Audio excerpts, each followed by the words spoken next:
presentation of Fox Sports. We are Baltimore. We are St. Louis.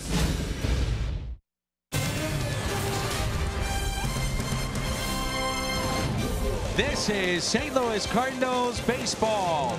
The Cardinals, the hottest team in the game. Winners of 8 straight, look for a perfect homestand and a sweep today against the Atlanta Braves. Folks, your Cardinals are in first place, having won 8 straight and now 5 games above the 500 mark.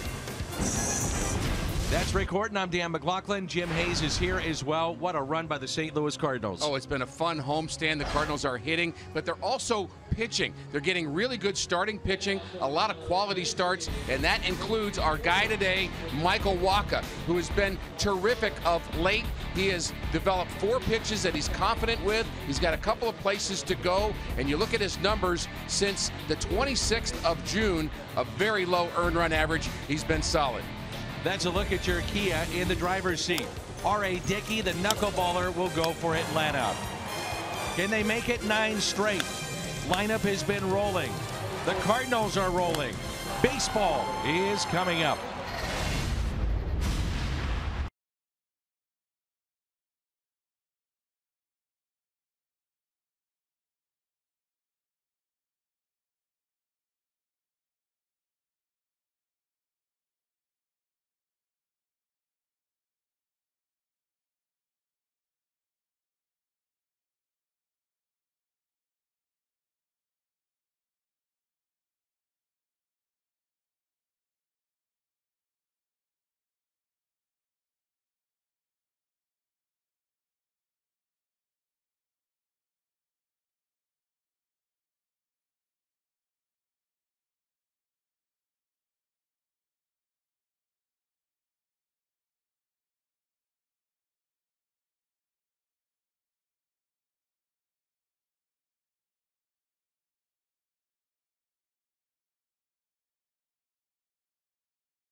Beautiful day for baseball. What a homestand this has been. We wrap it up here this afternoon. Cardinals looking for a sweep of the Atlanta Braves.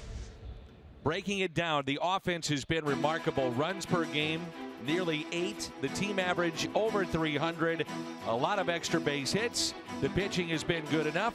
It adds up to a 4-0 record and a fun homestand here at Busch. That's not a squirrel. That's a cat. Grand Slammer!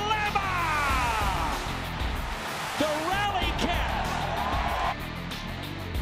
Fowler a drive. The second consecutive night. Let's say it. Grand Slammer! DeYoung delivers again late. 8 wins in a row. And the Cardinals look for a sweep tomorrow afternoon.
Baseball on Fox Sports Midwest is brought to you by Bud Light, famous among friends. By Chevy Silverado, the most dependable, longest-lasting full-size pickups on the road. Find yours at your local Mid-America Chevy dealer. And by Menards. Save big money at Menards on all your home improvement needs.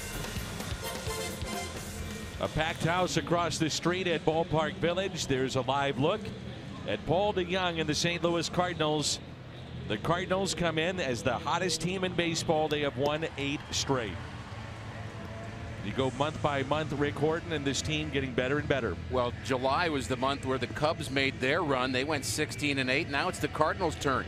9-3 in August, including the 8 straight.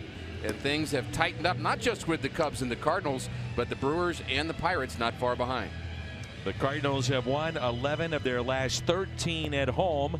And Mike Matheny's starter, Michael Wacha, very good at home. And the Hyundai pitch arsenal for Michael, he's 7-1 here at Busch Stadium. You know, there are times where we show what the pitcher has and we'll say, well, those are the 4 pitches he throws, but they would have a varying degree of effectiveness. But I think for Michael Wacha, they've all come together. His cutter, the breaking pitch, the changeup, and the fastball, and it's led to the good numbers for Wacha. He's good against lefties and righties both, but the changeup he'll use primarily to left-handed batters. And a lefty will lead it off for the Atlanta Braves, Ender Inciarte, followed by Brandon Phillips, and then Freddie Freeman. He's had a good series on base 6 times in the 2 games. Nick Markakis, Tyler Flowers, Danny Santana, Ozzie Albies, Dansby Swanson, and the pitcher, 42-year-old R.A. Dickey.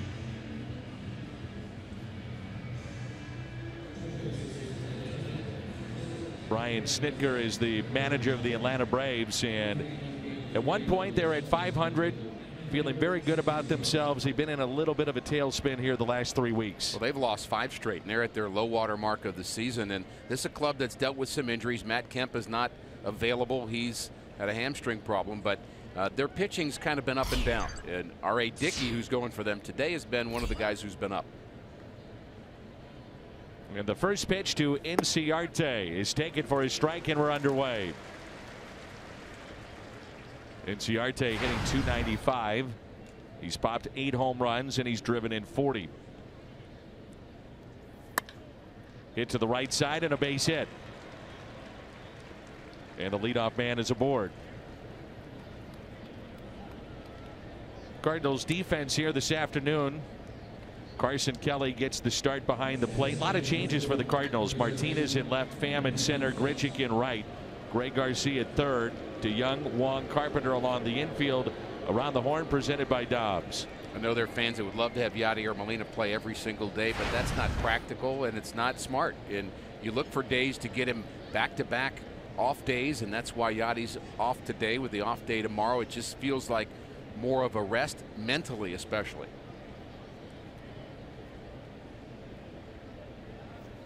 And you wonder if the Braves will test the young Carson Kelly here today.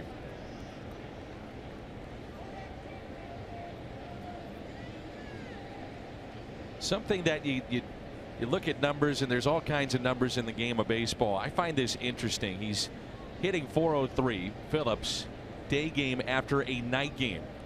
A veteran, where it's not easy to get back and get set and get ready to go, and he'll add to that average. You try to bounce back. Not an easy thing to do in Major League Baseball. And again, it gets harder when you get older, but he's showing some life since being traded to Atlanta. They're talking about bringing him back again, potentially. They like what they see from Phillips. He's a tough guy to strike out, and bunting, part of his arsenal. That's a do-or-die play for Garcia. And that's one of those things that a bunt will do for you. Puts pressure on the defense. And even if Garcia makes the great play, you still got a runner in scoring position. So the first two have reached, and now Freddie Freeman. Big gap in right center. Strike one. Walker 7-1 with a 2.67 ERA at home this year. In his career, he's 14 games above 500 here at Busch Stadium.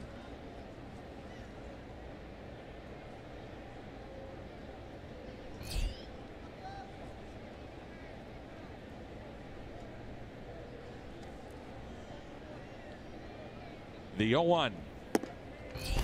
The Cardinals, for the most part during these 8 games and winning, we talk a lot about the offense, but they have played clean baseball. An error here or there, but for the most part, it's a cleaner look to this team. Well, it is a cleaner look, but it also is helped by the fact that you're scoring as many runs as you are as a team. That covers some of the mistakes. Think about the last road trip. The Cardinals had 3 guys either picked off or thrown out at bases, but nobody talked about it because the offense overshadowed that. So there's going to be mistakes every day. Team's going to make them. But when you win, the mistakes just kind of move away somehow. Double play ball. DeYoung flips to Wong. Double plays. Phillips hit the deck halfway to second base. That is one of the funniest slides I've seen in a long time by Brandon Phillips. It's as if the base between first and second was only 60 feet instead of 90. He knows it's a double play right about here, so I'll just slide into this imaginary base. It makes me think of that old video of Willie Stargell sliding in about 10 feet too early, and he did a pop-up slide. Right about there, popped up, and then called timeout. He actually called timeout at the tee. And they went over and tagged him. Oh my goodness, is that fun? I think that was on a hit and run that didn't work, and he was out by 15 or 20 feet. Oh man. The Cardinals just 5 errors in their last 20 games. Here's Nick Markakis, the right fielder. The double play was big in the start for Adam Wainwright on Friday.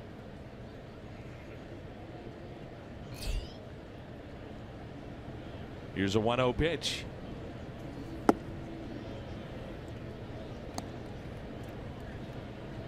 You've been watching Michael Wacha a long time. First came to the big leagues primarily two-pitch pitcher, but you can't say that anymore. No, you can't. The cutter's a good pitch for him, and the breaking ball is not just, again, a pitch he has. It's a pitch that's effective, and he'll go to it if it's good on a given day. Carson Kelly and he will try to evaluate what's working, and they'll go with that. And the velocity is also back for Wacha. That pitch at 96, when he first started dealing with his shoulder issues, he was dropping to 92, 93, and just really didn't have that confidence that he could throw fastballs in the zone and get away with it. 3-1. Toronto out to a 5-1 lead over Pittsburgh. That's in the top of the fourth. Milwaukee and Cincinnati scoreless early on. There's Angel Hernandez, the first base umpire. Ground ball that's hit to second. Wacha gets out of a first inning jam. Keeps the Braves off the board. Cardinals coming up in the home half of the first.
Full day here at Busch Stadium in St. Louis. Along with Rick Horton, I'm Dan McLaughlin.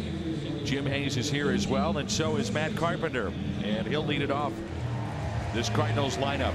Then Tommy Pham, Paul DeYoung, Jose Martinez bats cleanup, Randall Grichuk, Colton Wong, Carson Kelly, Greg Garcia, and Michael Wacha. They'll face a knuckleballer here today. And still going strong at the age of 42. R.A. Dickey. A lot of knuckleballs, 83%. Will throw a fastball and a changeup very rarely. That's his Hyundai pitch arsenal. He is working on a couple of extra days rest, and something that they've wanted to give him at 42. They feel like they want to make sure he's staying strong, and he's had a good season. His earned run average 2.22 in his last 9 starts, so he's been on an upswing. And when you see the knuckleball of Dickey, and we've talked about this for years, he was a Cy Young Award winner in 2012. It's a hard knuckleball. It's not a floater in the old sense of what a knuckleball is. He throws it hard, and it has a lot of movement to it. Here's the 0-1. And it makes a long day for a catcher, and today it's Tyler Flowers. Well, Flowers has become his catcher, and Dickey has asked Flowers to do something. We'll notice when the Cardinals get runners on base, he will still catch on one knee and give a low target, because that's what Dickey has asked him to do. 0-2 pitch. Couple of hops, hit to second baseman Ozzie Albies.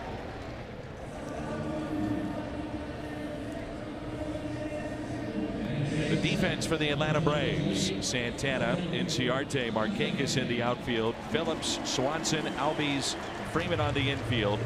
Flowers, the former White Sox catcher, is behind the plate. And around the horn, presented by Dobbs. And here is Tommy Pham. Nice visit with Tommy Pham and Jim Hayes on the pregame show. So you hear the word or words knuckleball, but yet it's about your fingernails and digging into the baseball. Well, you've got me thinking now, is it one word or two, which I have to work that through my head first. But you're absolutely right. You actually throw it with your fingernails. You dig it in to the baseball, and you essentially push the ball. I mean, you have to have strong fingers and strong hands to throw a knuckleball, but typically your arm doesn't get as weary. So a knuckleball pitcher can pitch into their 40s. That's not unusual. Think of the Necro brothers, Charlie Huff, who actually helped teach Dickie his knuckleball when he was a minor leaguer. Tom Candiotti had a good one. Sometimes it's the infielders that have the best when they're just playing catch and messing around with the baseball. That's so true. That is absolutely true. A lot of pitchers can't. They've tried it. I tried it. No chance. Yeah. The 2-2. There's that late movement, did not go. 3-2. That's a good example of a hard knuckleball. You know, Charlie Huff was around 65, 70 miles an hour, and this is different. Dickie's around 80 to 85. Notice the spin rate. Yeah. There is none. Here's a 3-2 pitch. And he missed on the outside corner. So let's see how Flowers sets up with Tommy Pham at first base. Well, the reason he wants Flowers down on one knee is he believes that the knuckleball gets called for a ball when it should be a strike in the lower part of the zone. And Flowers received him in a couple of games this year and was framing it, and he liked that. So he said, look, if a knuckleball gets away from you because you've got poor movement, I don't care. I just want the strikes.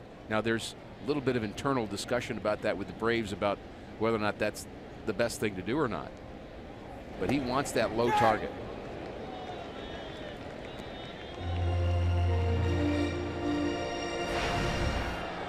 Now, we might not see that with Pham, who's a threat to steal. That may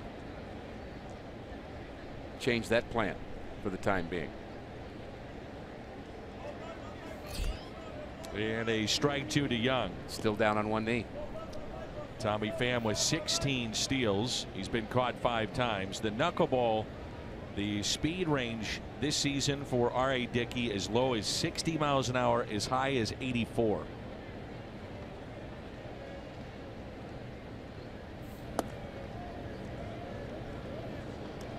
Your experience of being around hitters, how do you try to hit a knuckleball in terms of where you're at in the box and those types of things? You hear some hitters that the first thing I heard about hitting a knuckleball was from George Hendrick is, I'm not playing today.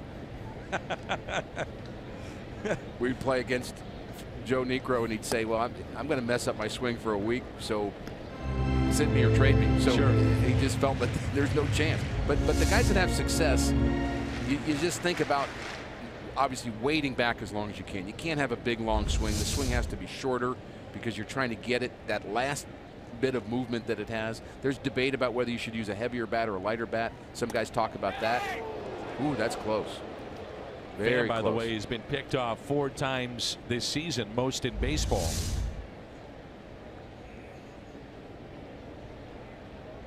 Ooh.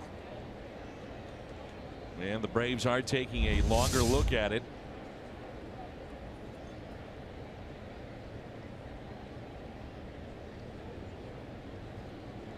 He may have been out. Looking at that replay, very close.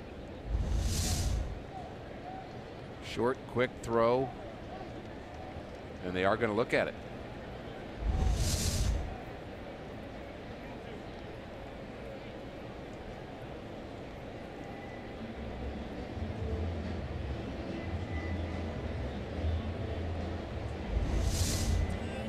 Well, the throw was right on Tommy Pham, so you catch the ball and then the tag's almost immediately administered. I think he's out. If he is, that'll be the 5th time that he's been picked off this season. Dickey has 2 pickoffs this year, 35 though in his career. He's out. That might have been one of those better off to dive back into the base than try to go standing up, because the tag was able to be administered immediately instead of having to go down to get you. And I think Tommy may be a little bit too comfortable thinking he can get back to the bag without sliding or diving, I should say. He's going to be out.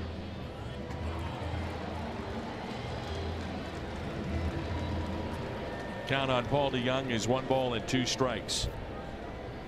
But how about that 35 pickoffs for Dickey? It probably tells you, because he's a knuckleballer, a lot of runners taking bigger leads against him and taking that chance. Give him some credit for realizing that that's something that he's going to have to work on, or he's going to have problems. That's hit out of play by DeJong. He was a Gold Glover one That's season, right. 2013. Well, you mentioned it. He won the Cy Young Award with the Mets in 2012. He won 20 games, made his only All-Star game that season. He had 5 complete games. And he's had 5 consecutive years with double figures in wins. And he'll tell you some days it's not working.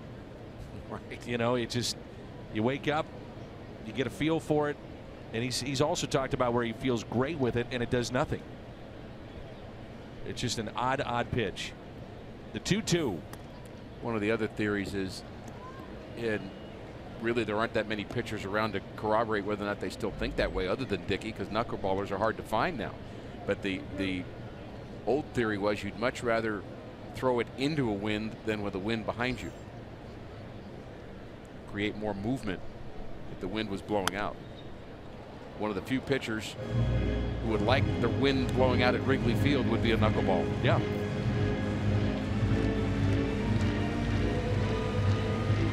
The 18th overall pick in 1996 by Texas.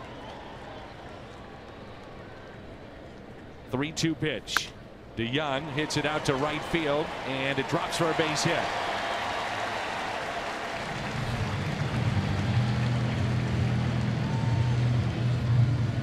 I think that's a pretty good example on how you hit a knuckleball. You keep your hands back and just put the bat on the ball and hope for a good result. Now, don't be afraid to hit the ball the other way.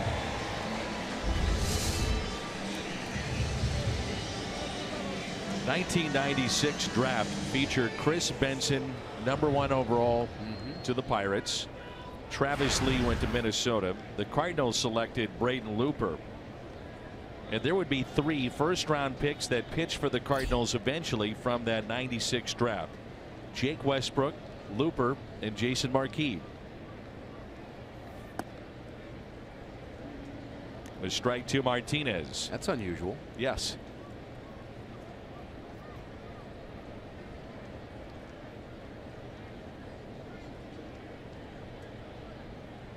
Predicting Jose will swing and fall down at least once today. I was thinking the same thing. Corkscrew himself right right, into the ground. That's right.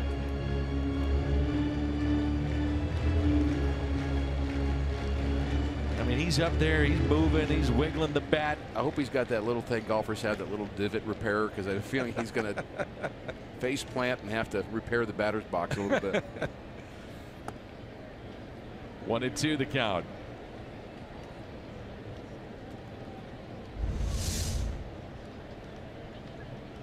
Missouri Lottery Fox Tracks.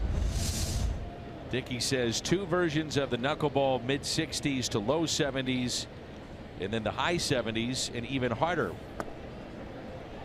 Low strike, and Martinez called out.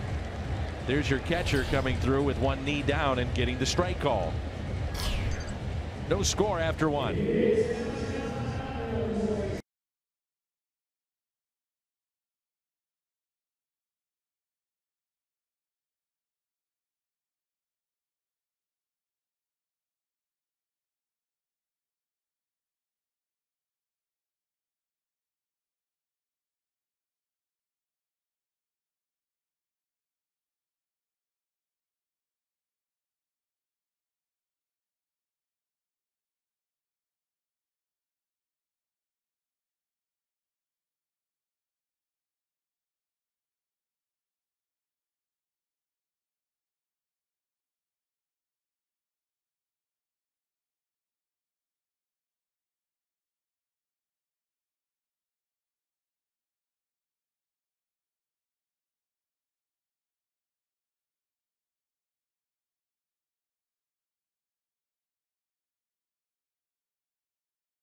You never want to miss a pregame show. Jim Hayes has a live guest every single night, and today it was Michael Gersh.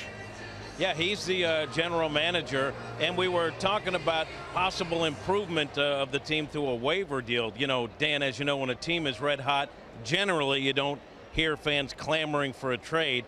Mike Gersh told me waivers in August, it's not the easiest time. The menu is limited, but we're always looking to get better.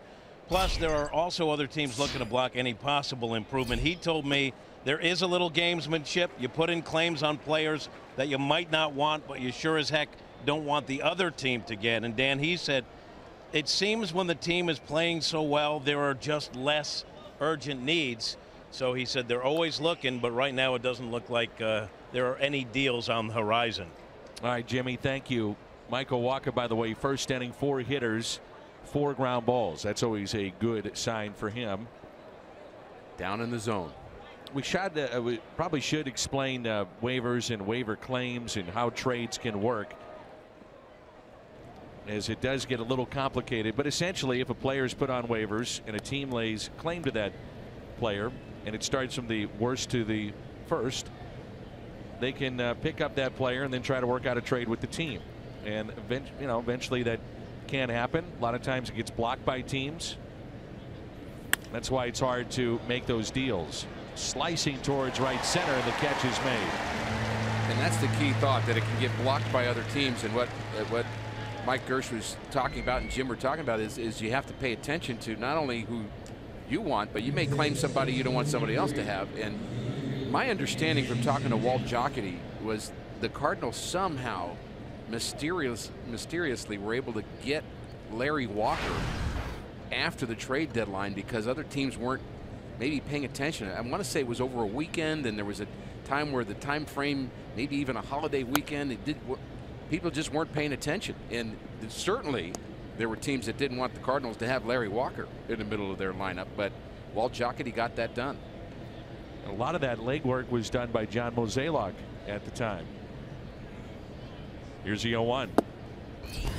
It's fun being around Larry, and it was a brief time he was a Cardinal. It seems like he was here for 10 years, doesn't it? I love that fantasy camp, yeah. too. The best part is when you ask him to teach hitting to some of the campers, he says, I don't know anything about hitting. And he'll stand there with the bat and he'll say, look, here's what I did. I got to the batter's box, I didn't think about anything, and I hit the baseball. I don't know what else to tell you. I mean, that's really his explanation of hitting. It's really fun to listen to him simply talk about what he did so well. There's Danny Santana. He's a switch hitter, left fielder for the Braves. He also did something very unique in the batting cage underneath the stands. There's the changeup ground ball taken by Carpenter. If you've seen the movie Happy Gilmore, you've seen the swing of Adam Sandler and running to the golf ball. He would put a ball on a tee and do the same thing.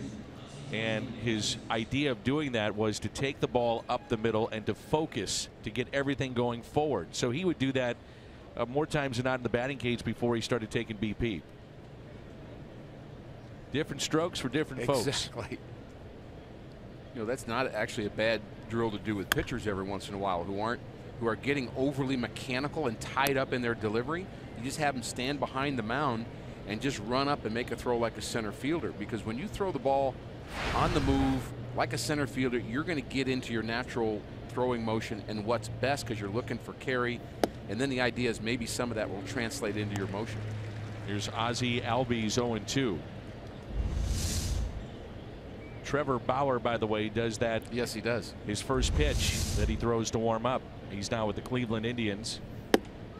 I was doing the College World Series at the time, working with Robin Ventura, who had never seen Trevor Bauer. He was also a teammate of Garrett Cole. That's a pretty good college team and staff. And we saw him do that, and we're like, what is going on here? And we're told, hey, he does it all the time because of the reasons you just gave. Nice play by Wong as he underhands to the first baseman, Matt Carpenter. Grichuk, Wong, Kelly coming up. Nice play by Colton. And a 1-2-3 for Michael Walker.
afternoon right here at Busch Stadium. Beautiful weather for the middle of August here in St. Louis, and a big crowd.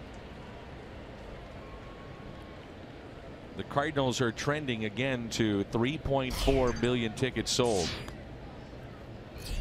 And this late surge certainly helps that.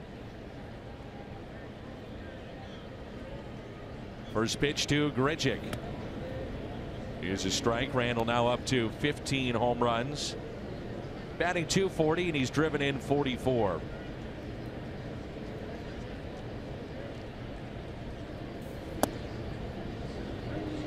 And Randall got a birthday present today. He got to move up to the 5th spot in the batter's order. How about that? 26 years old today. And the 0-2.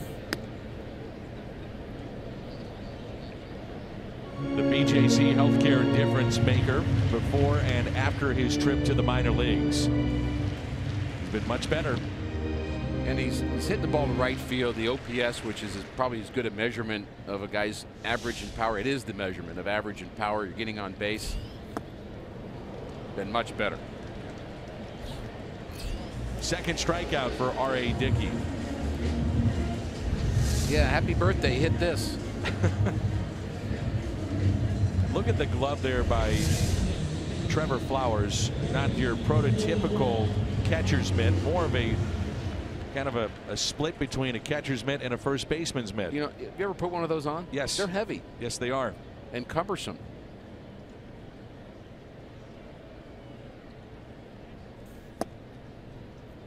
We can't overlook the contribution of Colton Wong during this streak and the Cardinals' success. When he's in the lineup, the Cardinals are 12 games above the 500 mark. When he's out, they're 7 below. That's significant. As Freeman steps on the bag.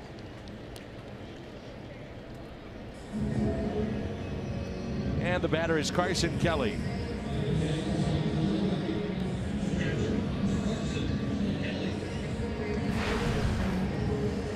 Well, the Cardinals have Yadier Molina under contract 3 more years. Carson Kelly, top catching prospect in baseball. So Mike Matheny, after this season, certainly has to be creative in trying to continue the growth of Kelly, and also handling your star that's still producing in Yadier Molina and producing at a high level.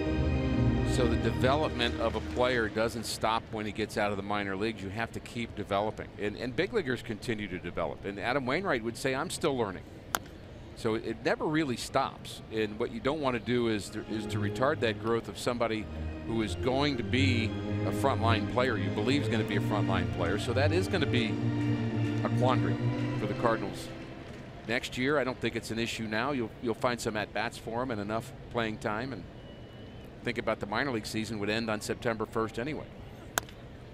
Hit left side, handled by Phillips, and he makes the play. 9-pitch inning for R.A. Dickey. We played 2, and there's no score.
Dansby Swanson. You were talking about it earlier, Ricky.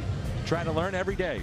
Well, this is Ron Washington, who's the third base coach, former manager, and he is an infield guru. And he's having him work with quick hand drills and going to his left, go to his right. And that's kind of old-fashioned Pepper. And you're moving left to right, making sure. And look at the glove he's using, that flat glove. And that's going to help you keep both hands together and pull the ball in. And what I've told about Ron Washington and that drill is he loves teaching infield so much and teaching fielding that anybody that wants to do that, he'll do it with, including the clubhouse guys, the bat boy, anybody that's in the clubhouse anywhere. He'll take them out and work with them too. You need to hire him then for fantasy camp, because there's a lot of guys that need work. Yeah, that's true. That's a good idea. Then again, a lot of those players that come to fantasy camp can't bend over. So there's a quandary there. Do that for about 15 seconds maybe and you're done.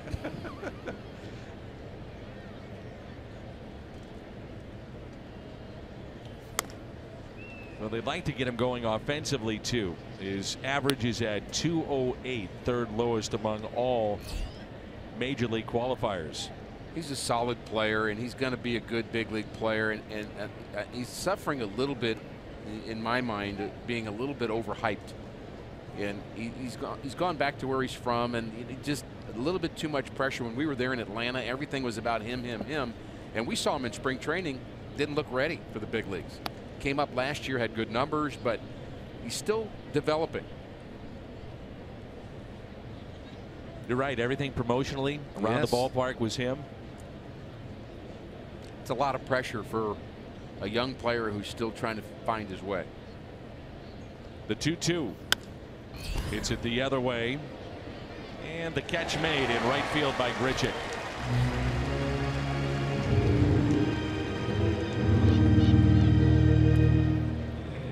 Our Toyota keys to the game, the last 9 starts for both R.A. Dickey and Michael Wacha. Both been good, 8 quality starts for Dickey. The Cardinals have won 7 of the 9 games that Wacha has started.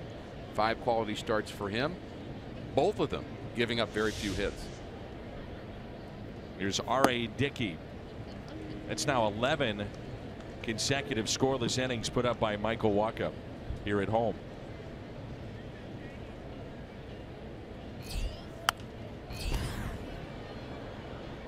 Looks like R.A. Dickey has got the Babe Ruth model bat. He does. How big that thing is. Looks like he's playing softball, doesn't it? It does. That looks like something you would get from a vintage baseball game. Long to Wacha for the out.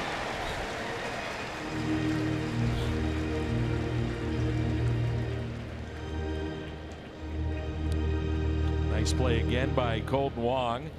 MLB.com at bat is your #1 mobile app for live Cardinals baseball. Stay connected with a fully customizable experience.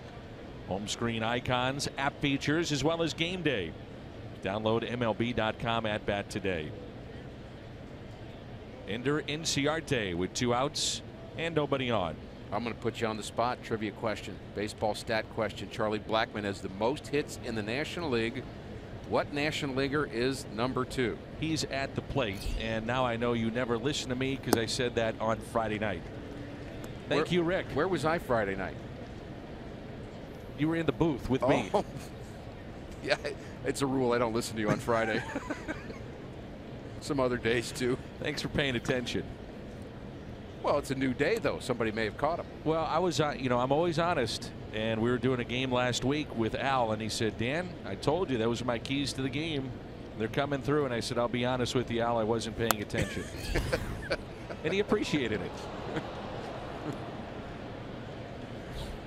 Oh, I hang on every word, Dan, including the fact that Ender Inciarte, I'm told, is second in the National League in hits. Arenado and Blackmon on the same team. That's a lot of hits, 300 hits with 2 guys. And the Braves are going to play them. And they're a little concerned about that. They do not play well in Colorado. And I'm not so sure about the talk that the wild cards will absolutely come out of the West. I'm just not sure that's going to be true. We have over a quarter of the season left. Cardinals really just 4 games behind those teams. 1-2 pitch hit to Colton Wong. A lot of ground balls, and Waka is locked in. Garcia, Waka, Carpenter coming up, and there's no score.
And a half now with this run, just 4.5 back of the National League wild card. And about 116 games played, and that means you've got, again, plenty of games to go, 46 or so for each team. And Milwaukee, not sure which direction they're going. They have not been playing well of late, but they certainly have a good lineup. In Pittsburgh, never count them out. Big 4-game series coming up on the road trip. It'll be an emotional game for the Rockies in game 1 of that series against Atlanta. Chad Bettis returns from testicular cancer. He's been through an awful lot. Not many Cardinals have faced R.A. Dickey. The starting 9 combined with just 15 plate appearances against this knuckleballer. Pham and Carpenter with a little success with home runs, but it's tough enough to hit it, and then you're seeing him for the first time. And how do you simulate that in batting practice? How do you tell Dennis Schutzenhofer, hey, go ahead and throw some knuckleballs that give us a chance? You just can't do it. Dennis, a retired teacher for Belleville and longtime teacher, coach, who's been throwing batting practice for a number of years now for the Cardinals. He's been here a while, and Cardinals love him. And he helps out in the video room as well. Here's a 1-2 pitch to Garcia. Last time the Cardinals were in first place, it was back on May 16th. They were 21-16, and at that time 5 games above 500. 5 games above 500 here in August. The 2-2. Garcia's up there just, he's almost laughing. Like, this is incredible. 1001, 1002, 1003.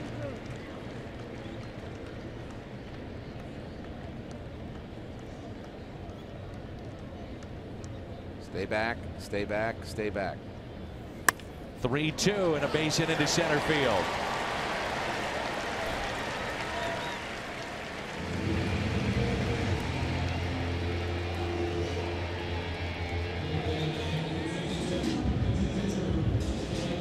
Dan, I met someone yesterday I think you would have loved to have met. You'd love to have been with me. We had a team meeting of sorts for the 1987 reunion players. Uh-oh, where are you going with this? And we had we were at a meeting establishment, and I met a lady at that meeting who was the 3 millionth fan in 1987. Is that right? I mean, it was really a fantastic story. She said she had a chance to throw the first pitch out the next day to Terry Pendleton. Showed me the video of it. believe she was a teenager at the time. So they brought her back for this. And she just happened to be there. And, is that and right? she was here at the ballpark yesterday and happened to see the guys from '87. She had a button that said 3 millionth fan. She still has the button. Whitey Herzog gave her his starter jacket, the red jackets that all the players used to use, as a present for being the 3 millionth fan. She was honored. She was in the paper. It was a big deal, and it's still very important to her. A very important memory for her. Great. We talk about it all the time, the greatness of Whitey Herzog. One of the most important things that he did was bring baseball back to St. Louis. In the 70s, it was an up and down decade, but in the 80s, he brought the fans back. And he's told me of his many great accomplishments, he's most proud of the fact that he brought fans and the excitement of the game back to St. Louis. It was the first time the Cardinals drew 3 million was that year in '87. It just kept going up and up, and he really did rejuvenate it.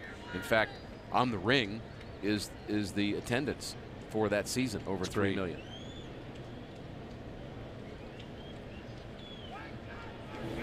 Carpenter rips it down the right field line, but yanks it foul. Go big when the Cardinals go big. Coffee, fountain, frozen, any size drink, 50 cents the next day and on the run. Redbirds score 6. Keep the celebration going. And stop by On the Run tomorrow.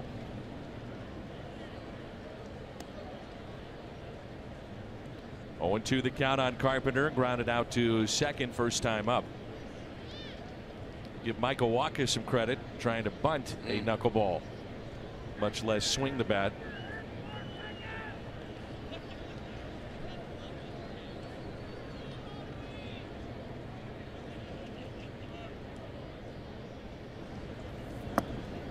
Little bit low. So why is it so hard to catch a knuckleball? Because you don't know which way it's going to go, and neither does the pitcher. I mean, it has a mind of its own. There's no spin. It may float. Some of them come in like they're almost like they're boring in on you. They're spinning kind of into a little circle, and some of them just will dart left, dart right, go down, go up. It just goes all over the place. Mentioned the Cardinals offense. It's scoring a lot of runs where they're doing damage with runners in scoring position. 339 average the last 5 games. Carpenter's been hot. Fowler, Wong, the list goes on.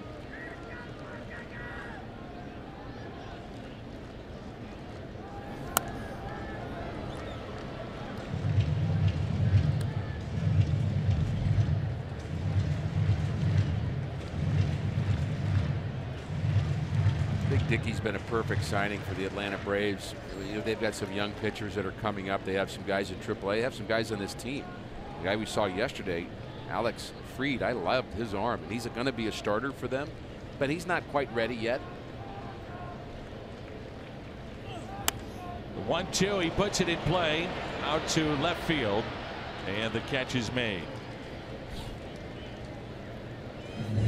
Some different examples of the knuckleball here from R.A. Dickey. So there's the fingertips into it. This one just floats and it moves up and away. This one goes down a bit. A little bit of a tumbling knuckleball here. Just looks like you can hit it because it's a little slower and it's not spinning, but if hitting is all about timing, I mean, it just totally messes up your timing. Dickey is the second oldest active player right now in the big leagues. Ichiro is 43. Dickey 42. Pham looks at his strike. There are 9 players right now that are 40 years of age or older playing in the big leagues. Fernando Rodney, Koji Uehara, Bronson Arroyo, Bartolo Colon, Joaquin Benoit, Jason Grilli. Phillips makes the play. So we're through 3. Cardinals strand a runner and there's no score.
Yankees in center. More on that. Let's check in with Jim. Dan, since his call-up in early May, Tommy Pham leads the Cardinals in hits, RBIs, and runs scored. Everybody seems thrilled with what Tommy has brought to the table offensively. That is, not surprisingly, except Tommy Pham. Pham says he needs to drive the ball with more authority. He told me this: my ratio between singles and extra base hits has never been this bad. That bothers me. I can drive the ball better. Tommy told me it's a fine balance between taking what the pitchers are giving and looking for spots where you can drive the ball. Tommy's last homer came on July 24th. That frustrates him, but he told me, my home runs come in bunches. Once I get the next one out of the way, you're going to see a lot of them. Hopefully, Danny. Jimmy, how intense was he during your interview? He does everything intensely. And Dan, he was in the indoor cage taking batting practice. I mean, it seemed like an hour, one after the other, because when he sets his mind to something, and in this case, improving his swing, driving the ball, he works at it. And he came out, did the interview, and he was pouring sweat because he had been taking so much BP. I don't know how many swings, but he was in there an awful long time. 12 years in the Cardinals organization. This is Brandon Phillips at the plate. Maybe part of the sweat was actually talking to Jim too. I mean, because Jim can be grilling you a little bit hard at times, but Tommy does bring guys great energy every single day, and that's part of his giftedness, that he can be so passionate about getting better. And you know, you'd hope that he wouldn't try too hard to be somebody much better than he already is, because what he is pretty good. DeYoung charging and makes the play. A big Cardinal fan that unfortunately can't make his way down to the ballpark, but watches every game and celebrating a birthday today. His name is Eric Tripp, turning 24. So happy birthday, Eric. And thanks for watching. Infield defense sharp here today. Here's Freddie Freeman.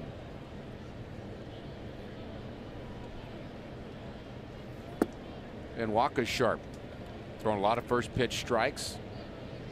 You mentioned it, a lot of ground ball outs. 8 of the 10 outs on the ground. You mentioned it, I was listening. I appreciate it this time. Ooh, that almost got by Pham. Skipped off the grass and a base hit for Freddie Freeman. That may have been a knuckleball, which happens off the bat. If you square it up perfectly, there are times the ball is not spinning a whole lot. And I think that might have been the case. It took a funny hop on Pham, and that's just reflex. That's the first hit for the Braves since Brandon Phillips in a bunt base hit, second batter of the game. Through all the trades and the moves the Braves have made, the one guy left standing is standing at first base, and that's Freddie Freeman. Here's Nick Markakis. From 1991 through 2005, stretch of 15 consecutive winning seasons. But since then, it's just been a tough go for the Atlanta Braves, trying to rebuild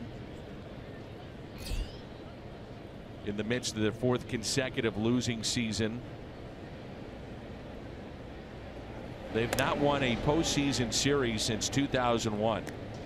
And when you think about the Braves and that great dynasty, it was defined by pitching. Their ERA this year is 4.70, worst team ERA since 1977.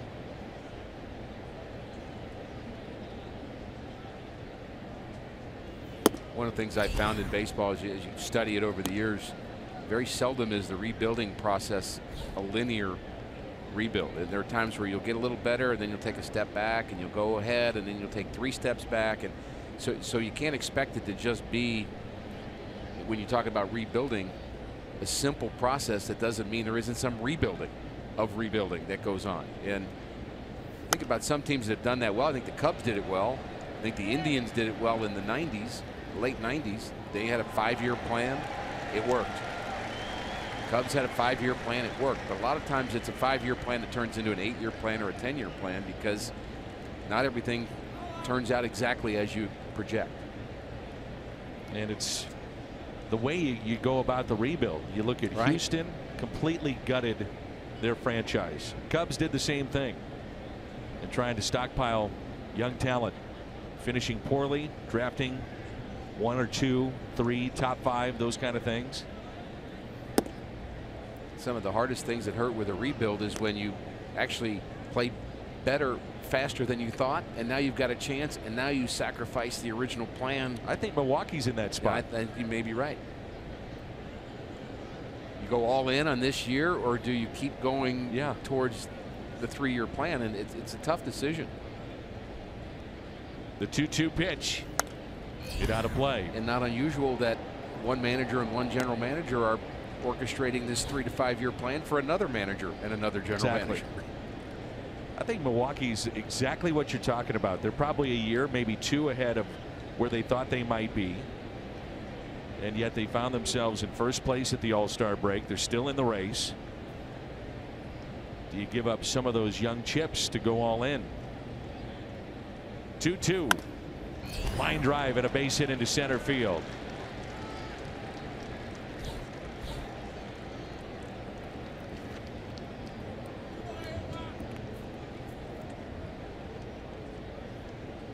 When the Cardinals hit a home run, get a free frozen Coke or McDouble the next day with the McDonald's app. Download it today for exclusive deals.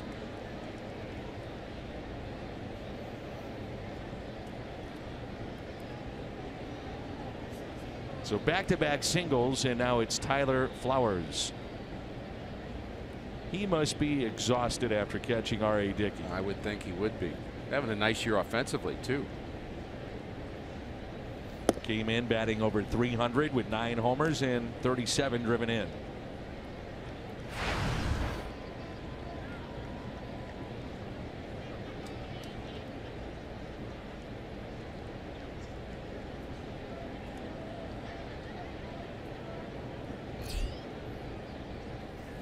Including today, Waka has induced 12 ground ball double plays. Had one back in the first. Flowers has hit into 4 this season.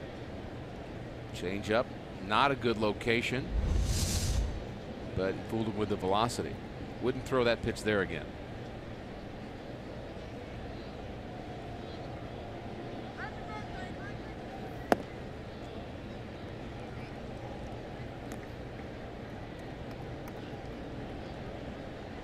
Eight groundouts, 2 flyouts, and has yet to strike anybody out.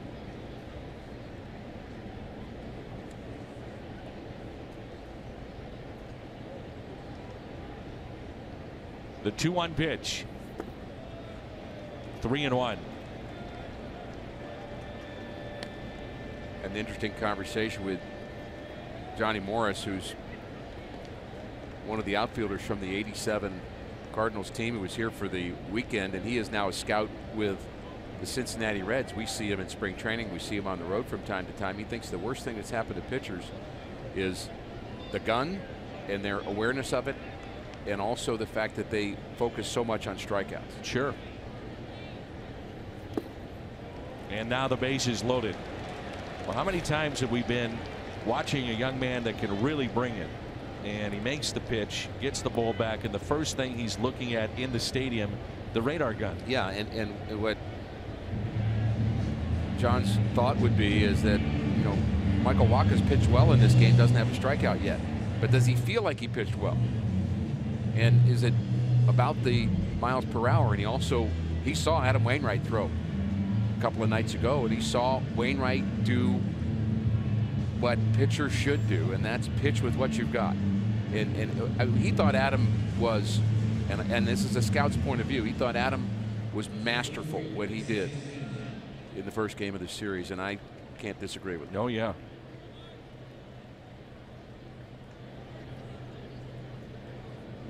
Here's Santana. Hit into 3 double plays. Bases loaded. He's hit .333 in these spots this year.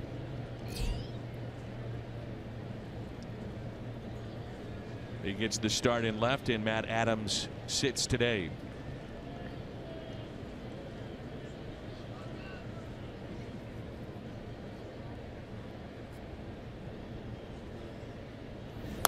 And it's fouled back. Spoke to Matt Adams at length today, and he was praising Terry Pendleton for helping him become a better defender. He said he is an amazing coach. He also said about that start on Friday, the ovation that Jimmy reported the other night.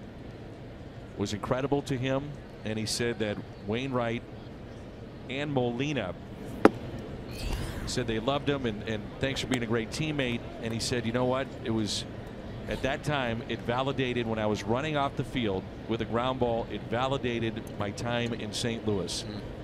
To have those two guys say, way to go, thanks for what you've done. Adam saying I love you as he's running past him after getting him out. Right.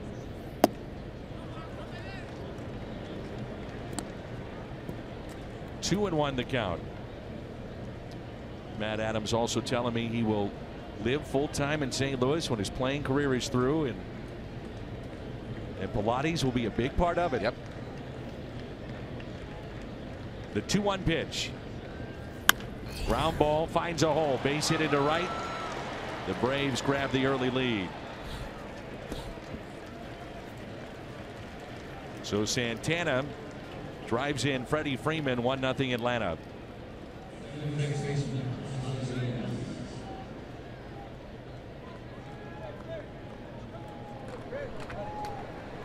The arm of Randall Grichuk, just by reputation, saved a run there.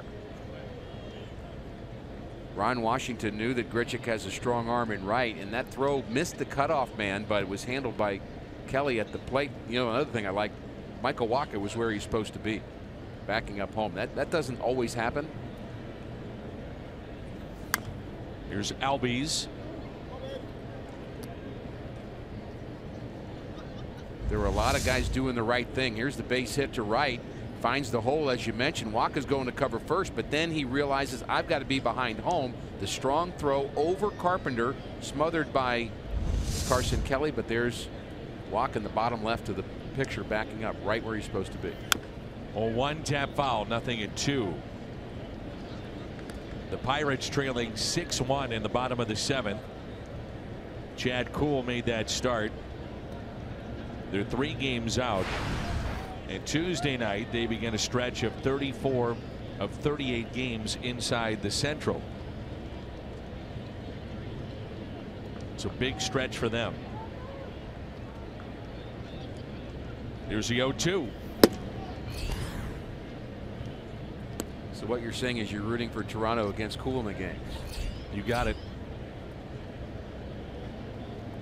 1 ball and 2 strikes. Milwaukee a 3-2 lead over Cincinnati. That's in the top of the 4th, as the Brewers snapped a 6-game losing skid last night. They're 2 out behind St. Louis and Chicago.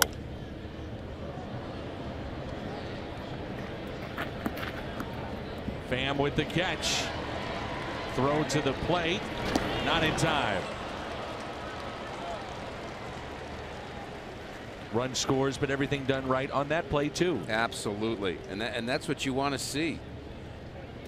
The results are going to be the results, but you want the thought process to be right, because that's going to create better results in the long run. And Tommy Pham tries to get behind the ball, gets moving, and throws with a little bit of momentum going towards the plate, right on the money, but it was deep enough into the outfield that he didn't have a chance to throw out Markakis.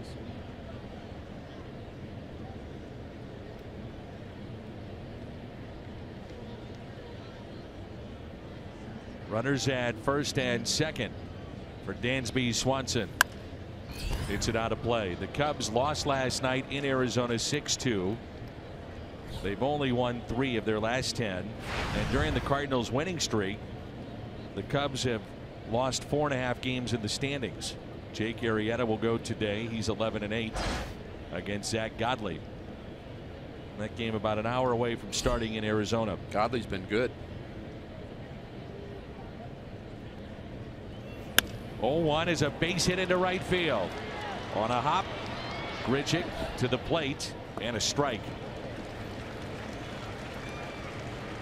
Are you surprised that Ron Washington didn't just take the chance with the pitcher coming up? Well, with the pitcher coming up, you take that chance, but the chance wouldn't have worked. Nope.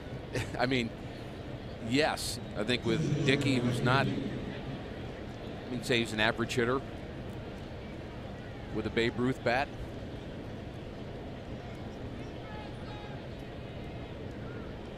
But that was a strong throw. I mean, a strong throw from Grichuk.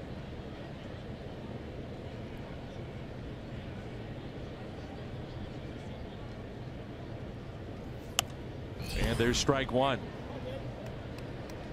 That's where defense helps you in an inning. That, yes, Michael Walker's given up 2 runs, but if Pham doesn't get the hard hit ball to center that takes the funny hop, and if he doesn't make a good throw and he throws the ball away, or if Grichuk throws the ball away one of the 2 times, or Kelly doesn't block the ball. I mean, there are a lot of things that could have gone wrong, and it could be 5-0 right now.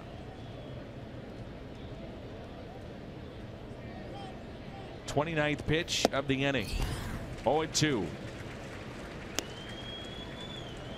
Big happy birthday, 16 years old, to Bailey Fortel.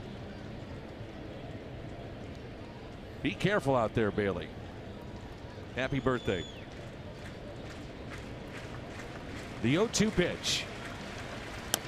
Puts it in play. Walker makes the play. As Ricky mentioned, could have been a lot worse. The Braves pick up 2. They've got the lead 2-0 here in St. Louis.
An early lead. The T-Mobile Unlimited baseball break. Bryce Harper, only a bone bruise in his left knee. Really nasty scene in the ballgame last night. Giancarlo Stanton now with 42 home runs. Cody Bellinger against the Padres, his 34th, one shy of the Dodgers rookie record. Here it is last night. It had rained, and so the bag was a little slippery. And watch this. Racing to the bag and awkward fall. He grabs his knee, and if you're a Nationals fan, if you're a fan of baseball, you're thinking, oh no, how bad is this? And there's the oh no look from Dusty Baker. And the preliminary reports are better than what it looked like. When you're sitting there watching that, you're thinking he's done. Scary. Well, Jim on his report talked about how Tommy Pham said if he's going to hit home runs, once he gets one, he gets them in bunches. Well, I guess you could say the same thing for Stanton. He now has 20 home runs in his last 32 games and 42 on the year. How about this number? Guy at the plate has 30 home runs this year. Right. Combined with AAA and Major League Baseball. Hit 299 in Memphis. 13 home runs, 34 RBIs there, so it's a 75 RBI season for DeYoung. Year before he had 20, now 30. Kubota power stats. And picking up home runs quickly. 2-1. Base hit. The Cardinal leadoff man is aboard. Remember, during this 8-game winning streak, in 6 of the 8 games, the Cardinals have had to come from behind to win. So the experience base improves on how do you hit a knuckleball. I think the answer right now is ask Paul DeYoung. 2 for 2. And I'm actually serious about that. When he comes into the clubhouse or into the dugout between innings, what'd you do? What did you see? What were you thinking? How did you adjust? And what's your process? I don't know that that's a bad conversation to be having as the game goes on. In-game adjustments, something we hear from John Mabry a lot, and he prides himself on that, and his club on being able to make those in-game adjustments. You see what you see on video, you see what you see with numbers, but any given day things are a little bit different. So DeYoung 2 for 2, the rest of the team 1 for 8. Here's a 1-0 pitch. Dickey's such an interesting story. Baseball America, way back when, he's in a photo with other Team USA players, and there it is. He circled there in that photo. The Rangers team doctor saw Dickey's throwing arm hanging oddly in that photo, and it led to the discovery that he was actually missing his ulnar collateral ligament. It's an incredible story. Doctors told him that it should be hurtful to turn a doorknob, and they were just floored, and it cost him, actually, that picture cost him nearly $1 million in a signing bonus. So he was drafted 18th overall by Texas. They see the photo and they pull back some of the money.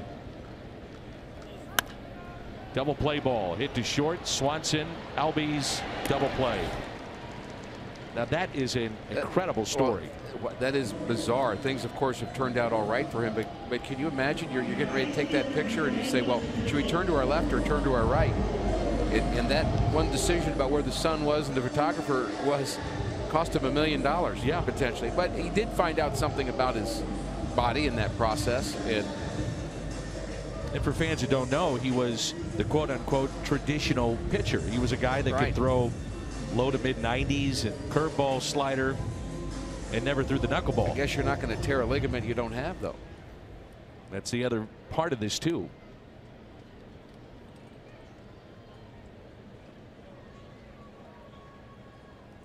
Now Randall Grichuk with 2 outs. And Grichuk sends a floater into center and a base hit.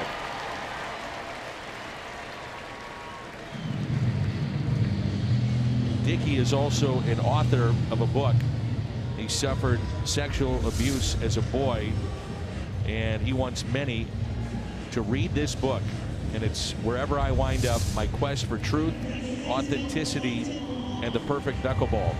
And he's been an advocate for those that have suffered sexual abuse, and he wants to be open about it so that others can read his story and find some type of hope. He's really an interesting guy and a good person. Boy, it takes a lot to put that out there, doesn't it? I'd say so.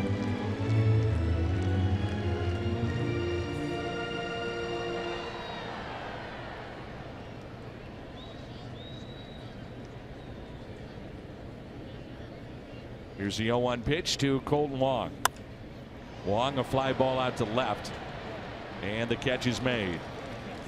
Cardinals have stranded 3. We head to the 5th. It's 2-0.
ice cream, get your scoops.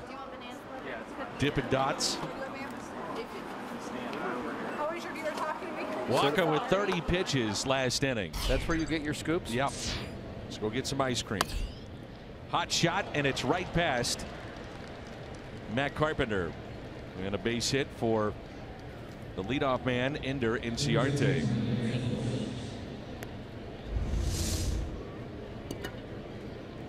The diving attempt by Carpenter, even with the bag, and he has to play in close enough because Inciarte can bunt.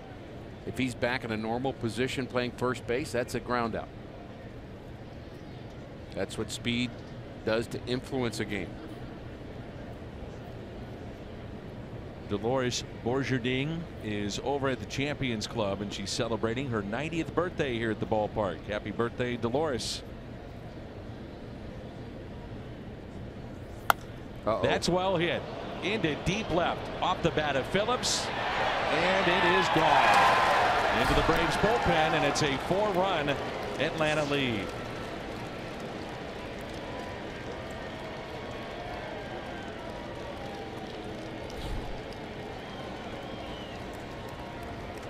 I was just about to say there have been 11 hits in this game, none of them for extra bases, and I'm glad I didn't say it. But it's not true anymore. Phillips, that's his 10th home run of the season. He is a professional hitter, hard to strike out, and he has the occasional power. Just a good player. Both hits this inning on the first pitch, and Freeman swinging at the first pitch. 7 of the last 9 have reached in this lineup for Atlanta. The career notes on Brandon Phillips. One of the last that remain from the Montreal Expos organization.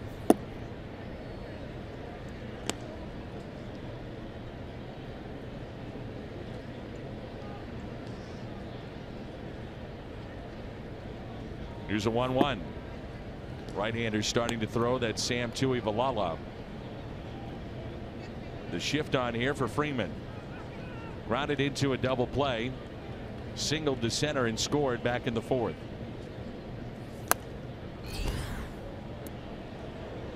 I wouldn't say that there's nothing I'm seeing from Walker. He did have a little bit of a bout with command in that 4th inning, but I don't see anything with his stuff or that's alarming. Just say it's just the Braves are beating him right now. It's as simple as that. Mentioned the double play, State Farm double play off the bat of Freeman, and that's what we saw early on. A lot of ground balls hit by the Atlanta Braves against Walker. Here's a 2-2.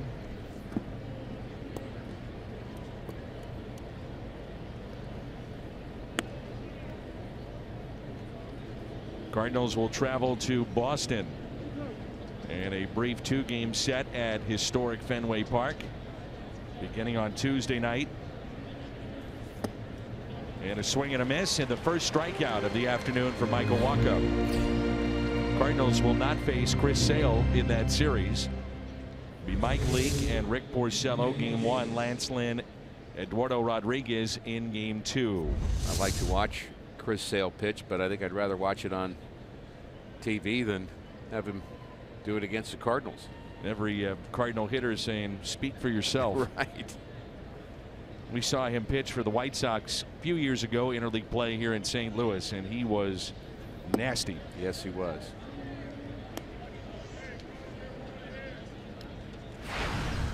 Here's Nick Markakis.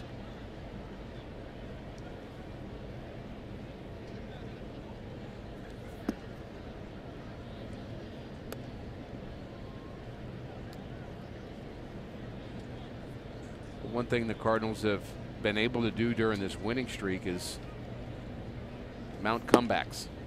Will have to be another one here this afternoon, and certainly have the feel that it's possible. Dickey's rolling at the time. The Cardinals aren't really barreling up a lot of their at-bats. The hits they have are singles, but the Braves bullpen's been a little sketchy, so there's hope. DeYoung makes the play. Transplant Awareness Night presented by WashU and Barnes Jewish Transplant Center, Thursday, August 24th. Purchase of a theme ticket, fans receive a Cardinals cap supporting organ donation. And get your tickets at cardinals.com/transplant.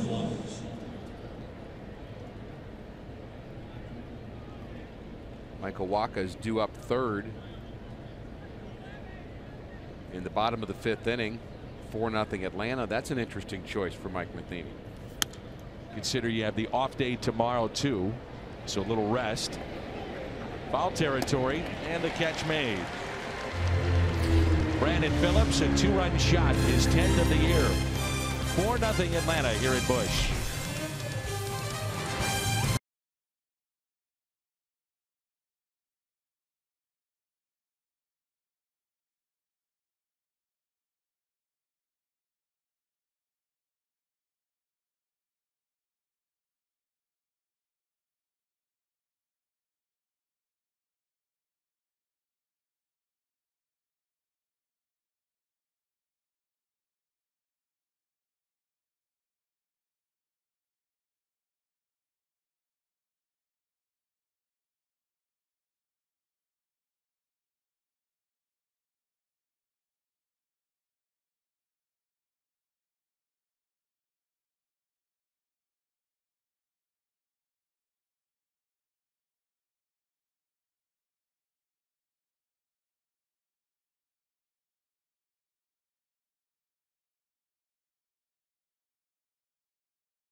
Seventh, 30,000 fans 16 and older receive a one-of-a-kind Mike Shannon talking alarm clock presented by Goodwill. And your tickets can be yours for August 27th at cardinals.com/promotions. Get up, baby, get up. Mike Shannon on the right and Jim Jackson on the left. Longtime producer, engineer. Won't find a nicer man in this business. Jim's great.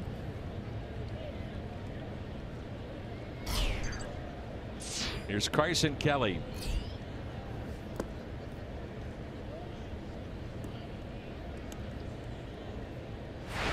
Last time the Cardinals saw R.A. Dickey went 6 innings, gave up 4 runs on 8 hits. That was a game that went to the 14th. They used 8 pitchers that game. The Braves did. Thinking about the draw of Carson Kelly today is you haven't played in a while, you haven't started in a while, now you have to hit a knuckleball. Good luck. Your timing's probably off anyway, but let's make it worse.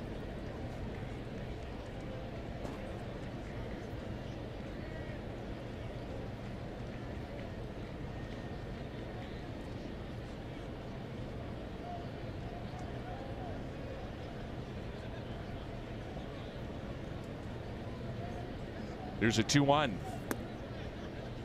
Then he throws a fastball and it comes in and you think it's 110. Right.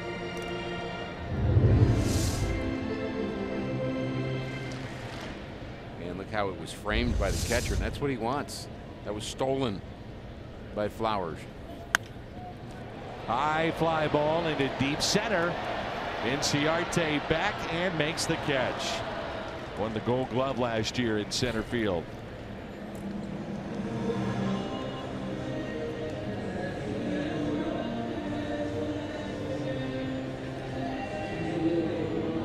This is the largest deficit the Cardinals have faced in their last 13 games. believe we have the answer to the question, will Michael Wacha go out for the 6th? The answer is no. Luke Voit in the on-deck circle has become a very good pinch hitter. I know we'd like to play more than that, but like him in that role. And a ground ball that Freddie Freeman handles for the out. 2 away. It'll be interesting to see how the Cardinals use their 40-man roster and some of the young guys that can be called up in September. Memphis having just a fabulous year. Yeah, so you have the quandary. Do we want them to have the playoff experience at the AAA level, how to go for the tense moments where you're trying to win a championship and what that brings to a player's development, or do you want them in the big leagues? I would say if the team is challenging for a first place moment, that is the most important thing. If that player can help you in some way, if you want some late inning defensive replacement, if you want a Magneuris Sierra that can run or can play the outfield, then well, you have to pass on the AAA experience or AA experience. But it is a question, though, as far as some of the players you might think about bringing up. Aledmys Diaz has been playing some third base now down in the minor leagues. 1 ball and 1 strike with 2 outs. Big old Luke Voit. And the check swing hit to second. Albies underhands for the out. So R.A. Dickey is through 5 innings, and it's 4-0.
Cardinals baseball on Fox Sports Midwest is brought to you by your local St. Louis area Volkswagen dealers. Visit VWDealer.com. The top of the 6th, and it's 4-0 Atlanta. And our Chevy call to the pen takes us to Sam Tuivailala. First man out of the Cardinals bullpen, appearance number 21 for Sam in both AAA and at the big leagues. He's putting together a good season. Combined numbers would be really good, but 2.42 ERA at the big league level, not bad. And we've talked a lot about Sam incorporating more of a variety of pitches. We've talked about that about a few pitchers. Wacha today, who was, I thought, okay, just made a couple of bad pitches, and the Braves were first ball hitting on Wacha and just beat him with the 4 runs in 5 innings. But Sam is using bigger variety of pitches. We see that from Rosenthal. Good signs. Danny Santana base hit with the bases loaded back in the 4th. Talked about this a little bit the other night. John Mozeliak mentioned that one of the players that he was getting the most calls on at the trade deadline, Sam Tuivailala. And they weren't just calling to ask how to pronounce his name. No. And a fly ball lifted out to left. Drifting back and making the catch, Martinez. The Hyundai pitch arsenal. This curve has really improved this year. Yeah, so he's throwing the little cutter slider 15% of the time, and the curve has become a hard curve ball, and the fastball still predominantly what's going to be used, but much better repertoire for Sam than we saw when he first came up, and he's still learning.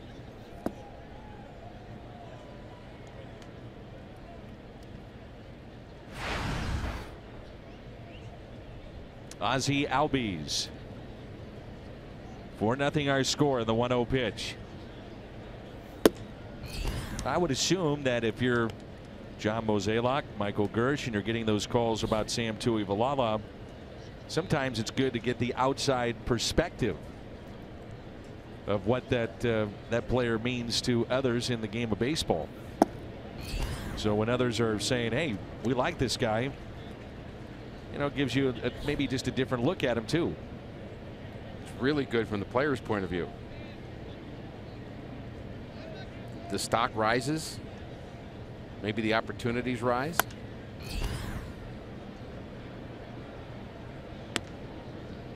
Two and two the count.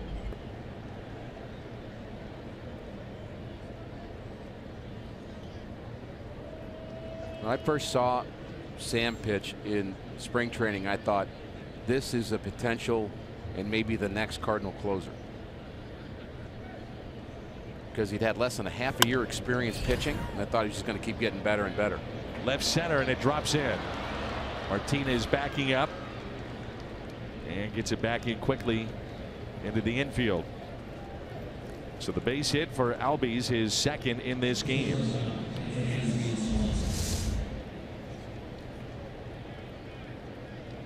Gets jammed a bit, and that creates the longer way to run for Tommy Pham, who was playing a fairly deep outfield and playing him to pull. He had a long way to go for that. Gave it a good effort. And now Dansby Swanson, base hit back in the fourth, 1 for 2. One of the odd things about hitting, Dan, he hits that on the barrel, and he probably flies out to Tommy Pham, but he gets jammed and he gets a base hit from it.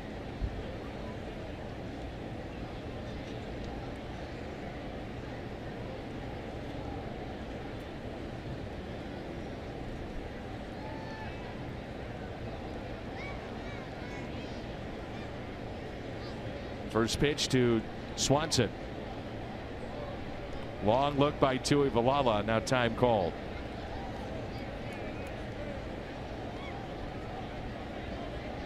As we celebrated the 1987 championship club, we're talking about the use of video or lack thereof. What about controlling the running game from Whitey Herzog's perspective or a coach? As Swanson pops it up, shading from the sun, Garcia, and he makes the catch. Well, the game has changed completely as far as controlling the running game and how the running game is handled. And I'm not saying it's good or bad, it's just different. But Whitey's philosophy was, with probably 8 or 9 Cardinal players, green light, go when you want. There was no, the steal signal was, I mean, you're on your own. And the idea was, develop the instinct to know when to go, when to get the right jump. And the only sign that he would give you would be, don't go. He'd give you a stop sign. From the pitcher's point of view, also completely different. It was on you to do that as well. There was not the step off, throw over. I mean, they may give you the sign for a pitch out. That certainly would happen. But very seldom would you get a sign to step off or to hold the ball. You were taught to do that. So actually part of spring training drills would be to hold the ball, hold it, hold it, hold it, hold it, step off, throw over. Really, the pitcher held runners. I think it would be fair to say right now we blame pitchers for not holding runners, but they're not even doing it anymore. The manager is. I always find it interesting too, with a college catcher coming up and getting into the pro game. We are in the dog days of summer. That the coaches call the pitches in the college game. The overcoaching of high school and college players as far as pitch selection, controlling the running game, what you do at the plate. infuriates former players. We all believe that it's just terrible for the development of a player. Carpenter to Tuivailala. Whitey Herzog, Todd Worrell, the great closer, both were in town this weekend and enjoying Cardinals baseball as we celebrated the 1987 champs.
Celebrate the fourth class of the Cardinals Hall of Fame inductees with a Hall of Fame canvas print, compliments of Edward Jones. 30,000 fans 16 and older take home the unique canvas featuring Mark McGwire, Tim McCarver, and Pepper Martin. All will be inducted into this year's Hall of Fame earlier in the day. That is open to the public. Tickets at cardinals.com/promotions.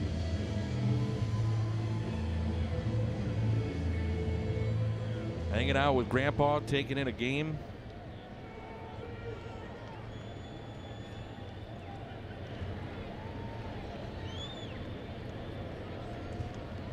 And a Brad Thompson jersey. I wonder if that is Brad's son. Huh. Not to say that, you know, that there aren't a lot of Brad Thompson fans, because there are. I mean, we see his jersey all over the place, but that young man. Oh, okay. Now we're told it is his son. It's a father-in-law, and that is Brad's son.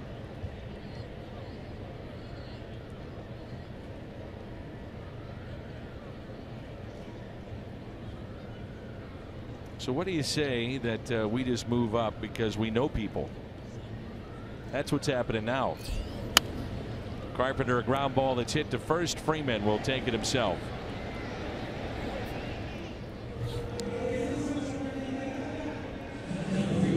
And again, it's not foreign to us to see that Brad Thompson jersey. It's all over the ballpark. Of course. Stan, Lou, Red, Ozzie, and Thompson.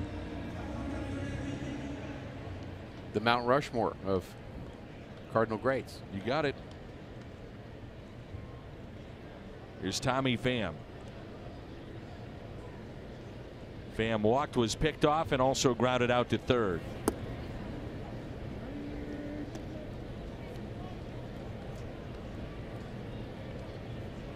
One, 2, 6, 9, 10, 14, 17. And eventually you do get to 48.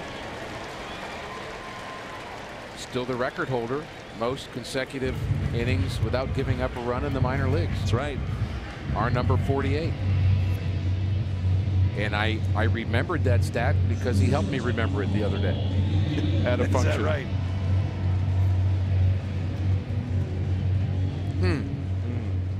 We're in the 40s, and I don't see 48. It's been misplaced.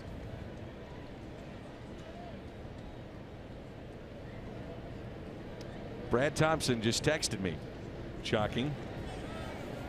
And he said, if fans are asking, my jerseys are sold out in the team store.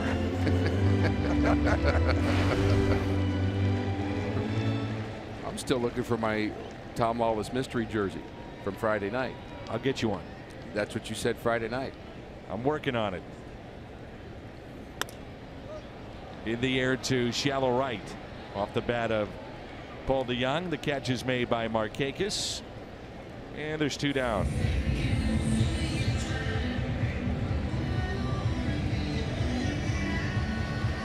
Cardinals just haven't been able to string things together today. That's what they've done so well lately, is just keep the line moving, get a bunch of hits in a row. DeYoung does have a couple of hits. Pham's been on base twice, but just nothing together. Mission continues teaming up with Fox Sports Midwest. Details volunteer. Project on August 19th. Visit missioncontinues.org/SummerSlam. Here's Jose Martinez. Grounded into a double play and also struck out and looks at a strike.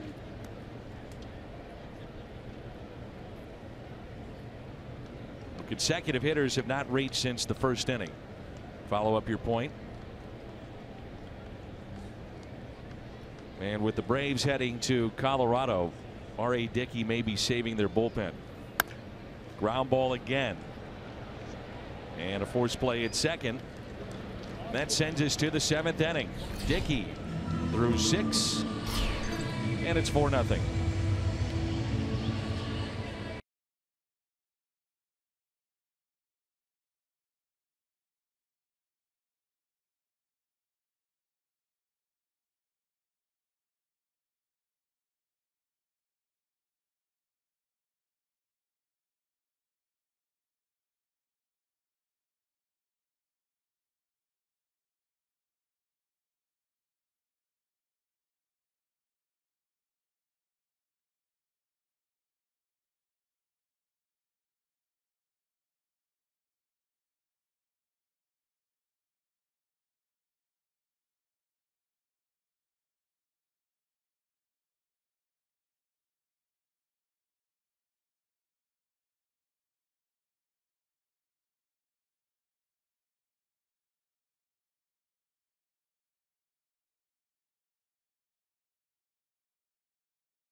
Cardinals baseball is brought to you by Bud Light, famous among friends, and by Ford, the official cars and trucks of the St. Louis Cardinals.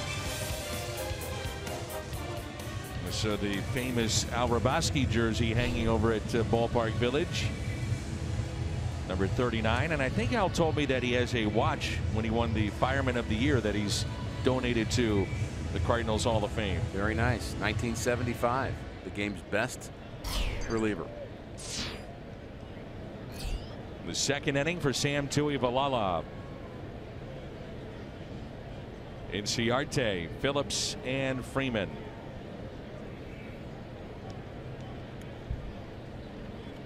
Two hits today for Inciarte. Both have been singles. And there's strike one.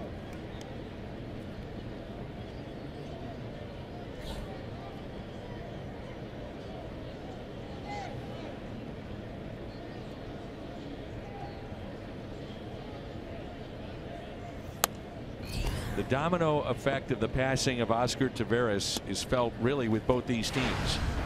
The Cardinals had Shelby Miller. They trade for Jason Hayward. Hayward then goes to Chicago. Shelby Miller goes to Arizona. Inciarte comes back along with Dansby Swanson.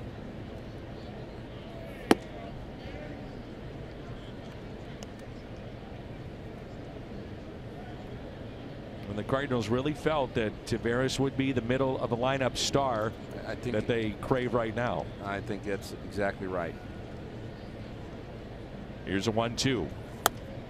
Not just a Cardinal top prospect, but a top prospect in the game, and such a shame. But you have illustrated just how the game can change, and teams get remade, and the shuffling happens. And you know, I'm not so sure there's not some more shuffling to go in baseball in the next couple of weeks. I think you get to September, you probably won't see it, but I think maybe next couple of weeks, I suspect we'll see a few more deals. I do too. Neil Walker going from the Mets to Milwaukee to play second base for them.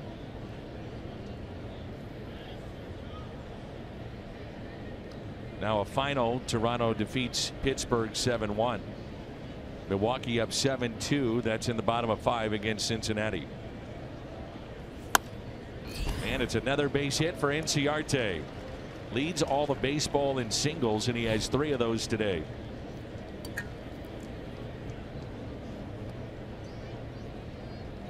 Back in the 5th inning, this 2-run homer by Brandon Phillips.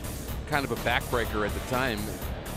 Michael Wacha, we both agree, didn't pitch that poorly in this game, but that's a mistake that is going to haunt him. Took it from a 2-0 lead to a 4-0 lead and created a little bit different feel in this game. 2-0. I'm not saying the Cardinals can't come back 4-0, but a little bit bigger hill to climb. It's great to see that Brad's son is actually bigger than Brad.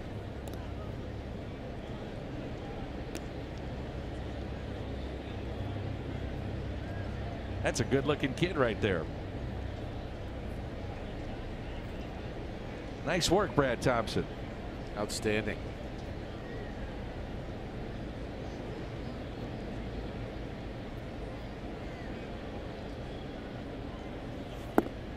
And there's strike 1. Plaza Tire Service, Fox Tracks. That's the cutter, a little more like a slider from Chewy. We know Brad very well. Yes, we do. I love Brad. He's got an amazing. Did I tell you that he went 57 innings or a third or something? He'll tell you. Without giving up a run in the minor leagues. And he'll just let it slide in too. Hey, how you doing? How's your day? Well, you know, I had a scoreless streak. Anyway, so it's about how he did it.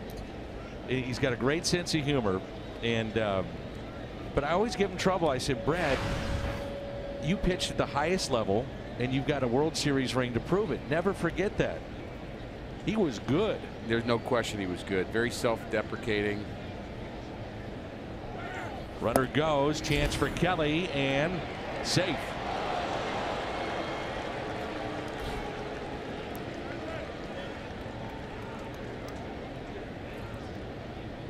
It was a good strong throw from Kelly, and he got rid of it quickly, but the jump good enough for Inciarte. That's his 15th stolen base. The throw a little bit on the second base side, but that's quick from there to there to there. One way to keep him sharp is to, and he can't duplicate live action, but Mike Matheny was out. I was here at the ballpark early, I guess a couple days ago, and they were doing basically putting a pitcher about halfway from the mound to the plate, throwing, and then trying to simulate stolen bases and having him throw and throw and throw. And you got to keep an eye on him. Inciarte at second base. Of his 15 steals, 6 have been of third base. And it's 5th most in baseball.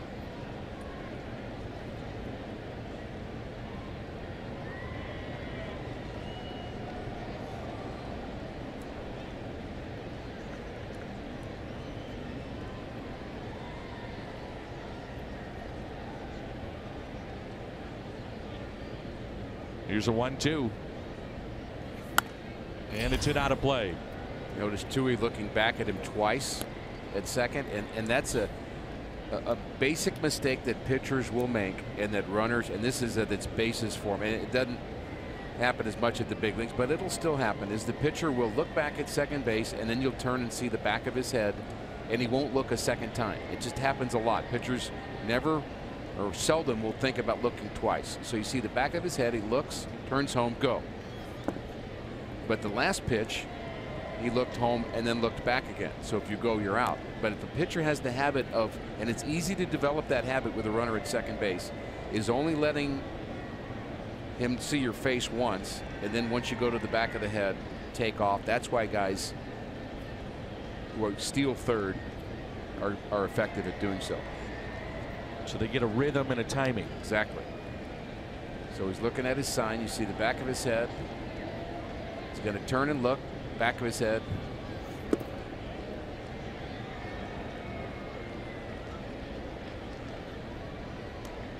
Well, one of the things that we saw with Carson Kelly is a very quick release. Yes. And I saw that the other day just watching him throw from behind home plate. I didn't have my stopwatch on him and for the pop time. Yeah. In fact, wouldn't know how to do that. I mean, generally know how to do that, but if I was 191 or 193 or 2, I wouldn't trust it. Here's a 3-2 to Ivalala.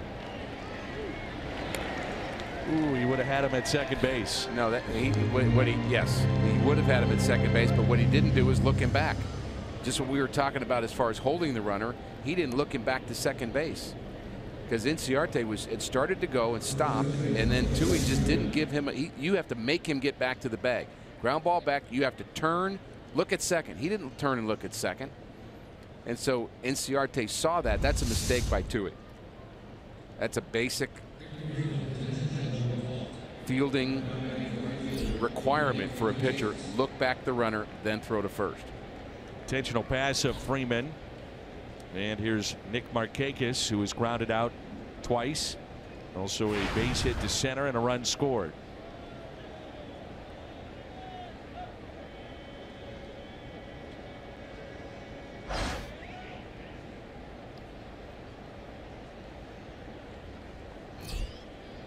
So 1 out, runners at the corners. That changes this inning, Dan. Sure does. Now you put an extra base runner on that, and maybe you would have done it anyway. So Ivalala goes to second, and no chance. Took the chance and it didn't pay off. Run scores 5-0. If the runner's not on third, the chance that he took wouldn't have hurt him so badly. But it's an extra run. And I understand what he's thinking. Get 2 outs. Markakis doesn't run that well. So you got a chance maybe if everything works out perfectly to get this double play. But again, Inciarte not sure whether Tui was going to come home or not. If you come home, you just get 1 out. But he wanted to try to get that second out. Maybe a little overambitious.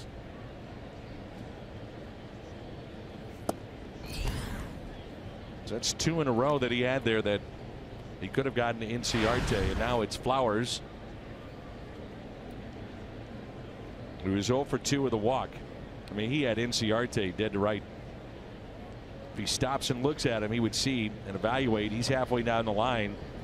Get him in a rundown. And the catch made out in center. The Braves pick up a run. Time to stretch, and a beautiful afternoon here at Busch Stadium.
And stream them live on your mobile device with Fox Sports Go. Download the app and take Fox Sports Midwest and Cardinals baseball with you wherever you go. It's a 5-0 lead. R.A. Dickey still in this game. Cardinals Honda home run inning. Player hits a home run. The Gateway Honda dealers donate $1,000 to the Make-A-Wish Foundation of Missouri. So a good time for that crooked number on the board that the Cardinals have had so many of lately, including a bunch of 6-run innings. And if all else fails, I think we should get some animal and just let them loose in the outfield. See how that works. Or you could just, let Jim Hayes run out onto the field, the cat. So it's something to think about. Oh, but I'd love to see that. Could you imagine Jim Hayes running out on the field?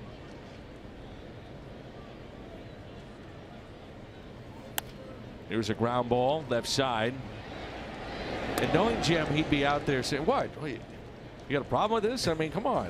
Just trying to help things out around here. Because he's a team guy. He is a team guy.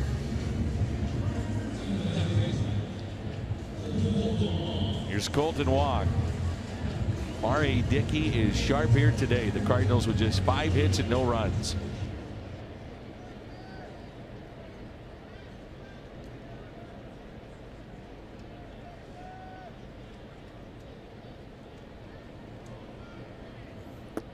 And a strike to Wong. The last 10 hitters, a total of 24 pitches thrown by R.A. Dickey.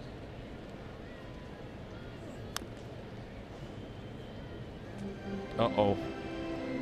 Jimmy would like to speak. Uh-oh. Hey, Jim. Danny, you say the word, I'm on the field. Whatever it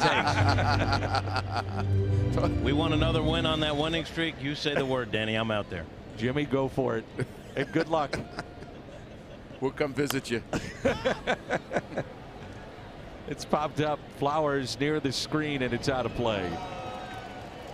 A few years ago, you may recall, Jim had a race with Kyle Loesch. I do remember that. It was a big buildup behind the scenes, and if memory serves, Loesch got on the starting blocks but never ran. Jimmy did. Well, my understanding was he says Loesch had told Jim that he'd race him for $25, and they both put up $25. And he raced him. He just didn't run hard. He didn't say it had to beat him. He just said he'd race him for $25, and that was the joke. And that was Loesch's love of Jim Hayes. And do you remember when he went Jim out? Paid. I don't know if he paid him that bet. Jimmy, did you pay up? Yeah, and so did Kyle, and it was all for charity. The thing was, Tony La Russa played it up. I had a feeling, because it was Kyle Loesch, that something was going on. And mind you, Danny, it wasn't optimum speed conditions for me because I was wearing dress pants and dress shoes. I love it. As Wong hits it out to right, that ball is down and into the corner. Bolton digging for second, thinking 3 on his way, and he has a triple.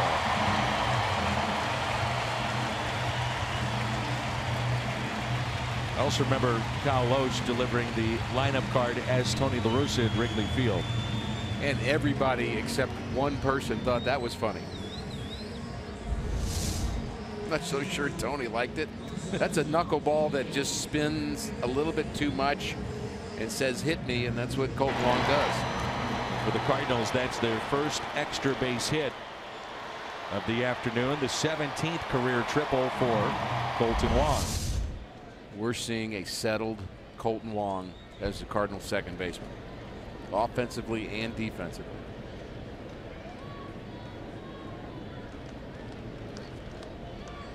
Here's Carson Kelly. Sent one to the track in center last time up, fouled back. Tuesday night, Toyota Cardinals Live. We head down on the farm, take an in-depth look. And this week, Jack Flaherty. He has been terrific this year. AA to AAA Memphis. Toyota Cardinals Live. Meet Jack Flaherty Tuesday at 5:30. This may drop into shallow right, and it does. Base hit Carson Kelly. Run scores to make it 5-1.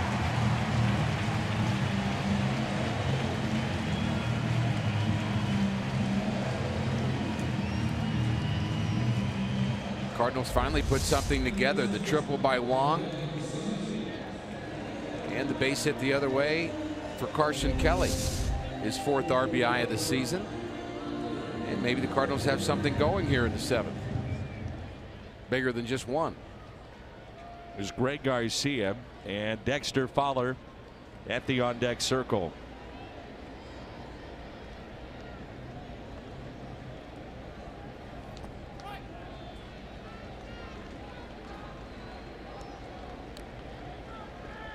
Pitch count at 85 for Dickey.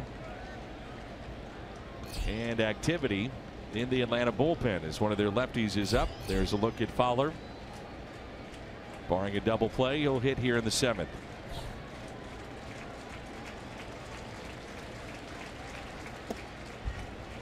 Two balls and no strikes. So far, there has not been an issue with wild pitches and pass balls, but you just know that that's bound to happen when Dickey is on the mound. Again, the catcher, Flowers, has been on a knee, which limits his ability to catch balls that are off the zone left and right, but that's where R.A. Dickey wants him. Low target. And there's a perfect example of him stealing a strike in Dickey's mind on a knuckleball that's down in the zone. He pops the glove up. Now it is a strike, but he has a way of catching it and pulling it up quickly that Dickey likes. The 2-1. 3-1.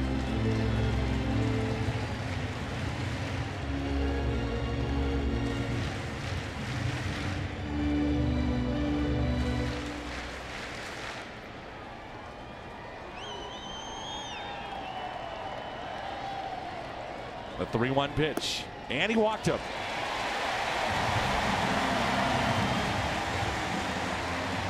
A few weeks ago, we'd be in a game like this on a Sunday afternoon. The crowd would be kind of laid back. Not a lot of cheering going on, down 5-1, but with what's been taking place here recently and the comebacks and the manner in which the Cardinals have come back, this crowd's into it. And that's not a criticism of those early crowds. It was just the fact. It was the way the Cardinals were going at the time. And, you know, if the fans, you know, they were here, give them credit for that. They kept showing up, but it didn't have that same sense of expectation that they have now. And the Cardinals have given them that. You know, players at times will talk about, well, the fans aren't believing in us, or or some of the people were kind of not behind us. Well, your record, you are what your record is, and so you just get. Not that there was ever a thought that the Cardinals couldn't put something together; they just weren't at the time. So the atmosphere was quite a bit duller. This is Thursday. Bases loaded. Back-to-back nights grand slams for the Cardinals. And Fowler hitting from his power side. If you just joined us, did not start the ball game, being used as a pinch hitter here. Runners at first and second. And strike one. You talk about being cold coming off a bench, facing a guy throwing 100, and here's the other side of the spectrum. You get the knuckleballer. His knuckleball has been a little bit, I don't think flat is the right term for a knuckleball, but it's been a little bit more, it's been straighter. It has not had quite the same movement this inning, and I think that Wong capitalized on that, and so did Kelly. Here's a 1-1 pitch to Fowler. Since coming off the DL, he has reached base 17 times in 28 plate appearances.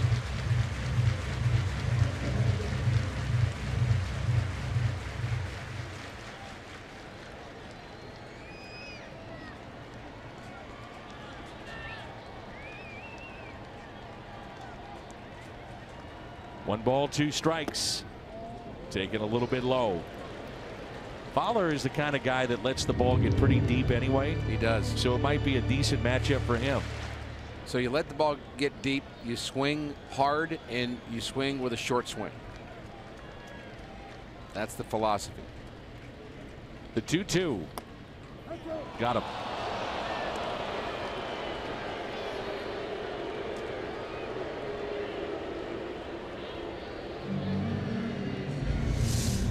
Fowler gets rung up. Is it a strike? Pretty close. Now that little chart will be read differently by pitchers and hitters. Third strikeout of the afternoon for Dickey, and now Matt Carpenter.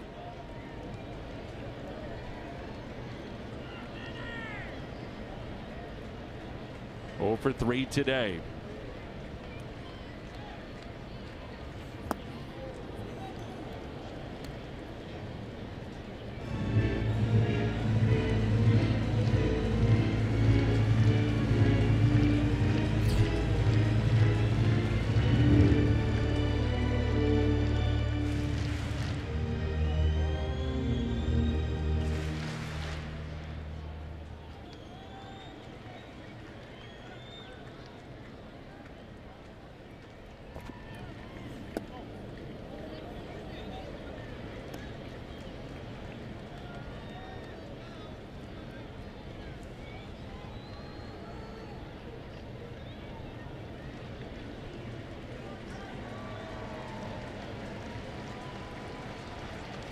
One ball, one strike.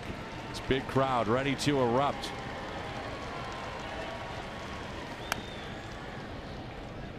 One and two. Carpenter started the at bat with sunglasses, took them off.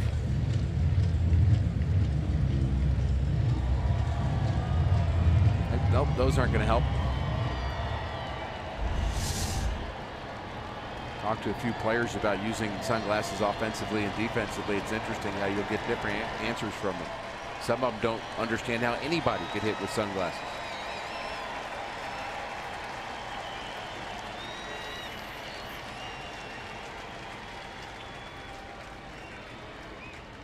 Here's a 1-2. Carpenter hits it the other way, slicing towards the line and out of play.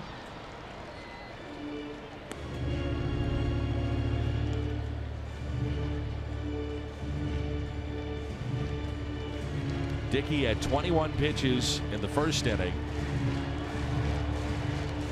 He had 3 innings with just 9. And in this inning, 24, and it's up to a total of 98.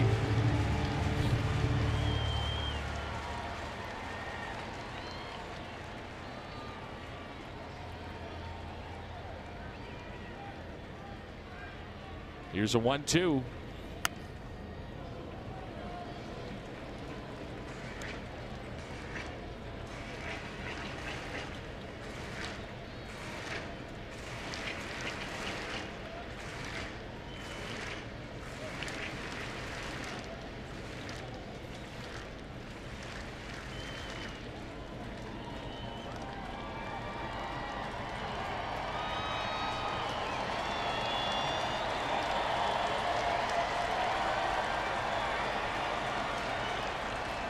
One-two pitch again on a hop to Albies, and the Cardinals strand a pair, but they pick up a run.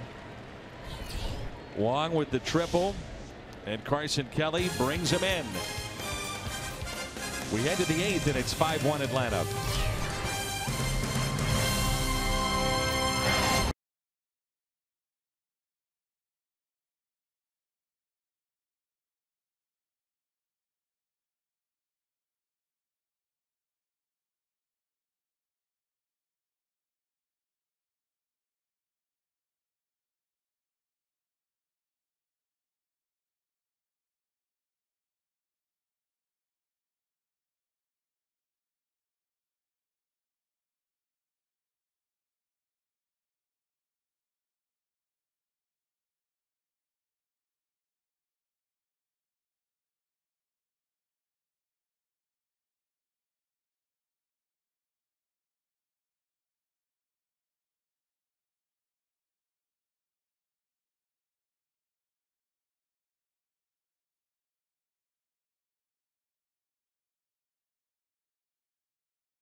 the left-hander Brett Cecil, 5-1. The Braves with the lead. 56th appearance for the Cardinals lefty. It'll be Danny Santana. He's a switch hitter.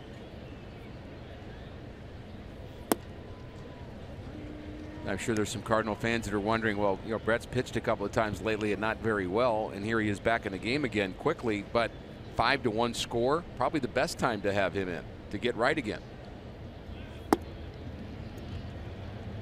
0-2 the count. It's something you know, we talk about this a lot, Dan, but I know everybody has their favorite reliever that they want in the game, but you have to use them all. You just have to. And if you feel like you have to get different people, that's another story. But if that's who you've got, you are going to wear out your bullpen if you don't use each one of them in some situation, somehow, some way. It's a waste of a roster spot if you don't use them. So you may not put them in the high pressurized spots in late innings of games like here to get him right, but you know, you've committed to him for 4 years, and he's got to be an important piece of some role out of that bullpen. So you try to build him or rebuild him or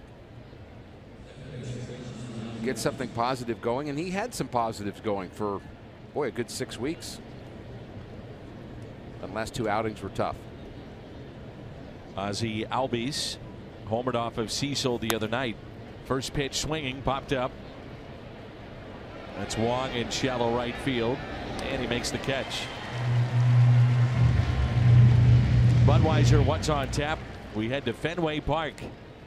And a 2-game set. Both games will be seen on Fox Sports Midwest. Mike Leake, Rick Porcello, Game 1. Lance Lynn, Eduardo Rodriguez in Game 2. Not a better way to get a guy right than have him pitch in a game when you're trailing, and then you come in and get 4 or 5 runs for him and make him a winning pitcher. His last 2 outings, his ERA jumped from 3.3 to 4.37.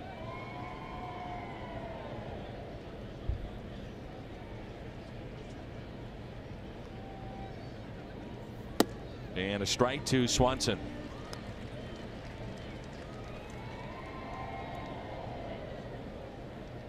Swanson, the base hit back in the 4th. He's popped out to 3rd and flied out to right.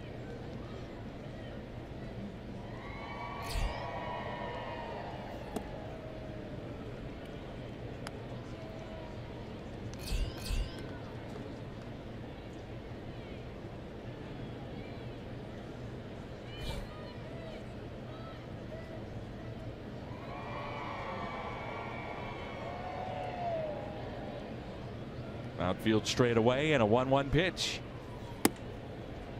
1-2.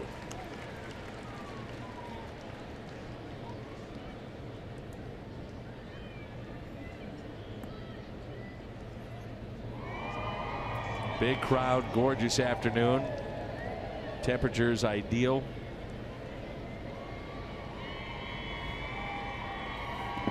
In the dirt, 2-2.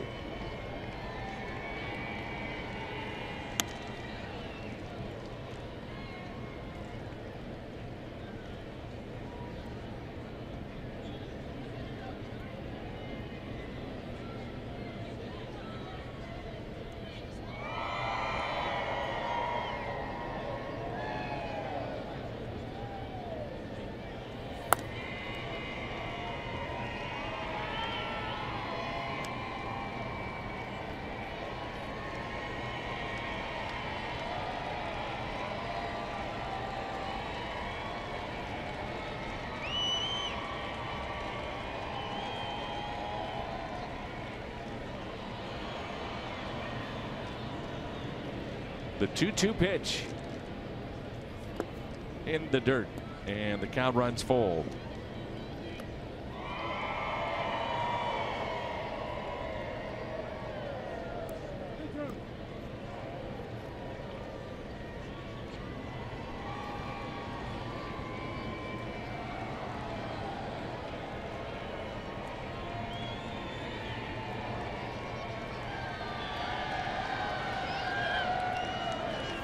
And he got him. 2 strikeouts in the inning and a 1-2-3 for Brett Cecil. Tommy Pham is due up along with DeYoung and Martinez when we come back.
Dickey, outstanding here today. We talked about how sharp he's been lately, and he's added another one to that long string of good starts. 100 pitches today, and allowing just one Cardinal run. He scattered a lot of singles, and he was low in the strike zone with a knuckleball, and not a lot of extra bases taking, no wild pitches, so he was in command throughout, and he gives way to Jim Johnson.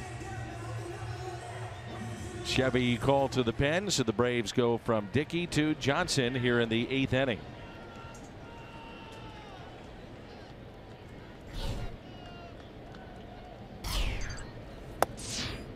A strike to Tommy Pham.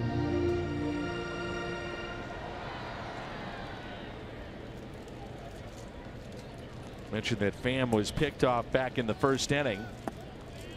He's been picked off 5 times this season. The club record is 7. Vince Coleman. And the only players that are ahead of Pham in terms of pickoffs, Coleman, McGee, Langford.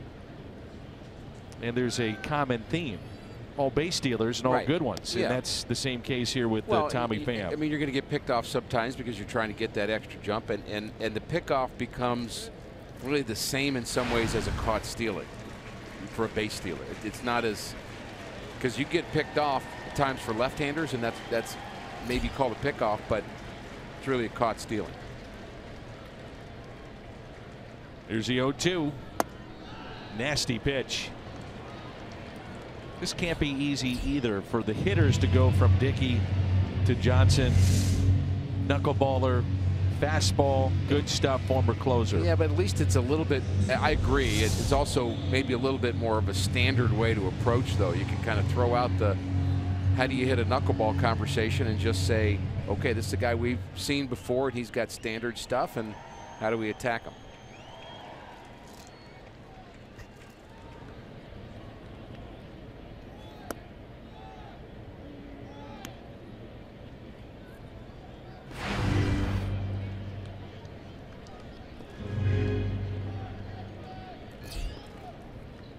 On 1 the count on DeYoung. And DeYoung sends a high fly ball.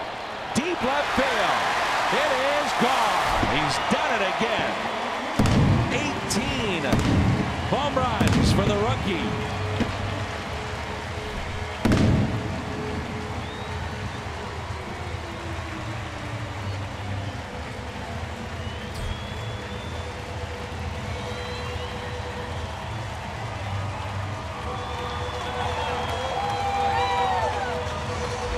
His 7th home run, 7th inning or later, and in the last week he's been nothing but a star from the 7th inning on. I mean, big time production from DeYoung. You know, I look back at that run that the Braves scored in the 7th inning that they shouldn't have scored, and it just hurts a little bit, doesn't it? And that'll be a base hit for Jose Martinez. Is there late inning magic today?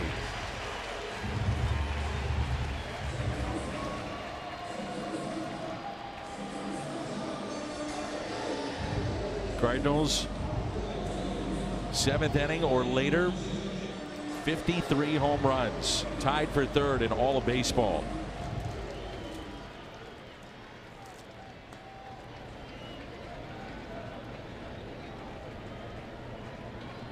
Number 18 for DeYoung on an 0-1 pitch, 396 feet. The ball to Randall Grichuk.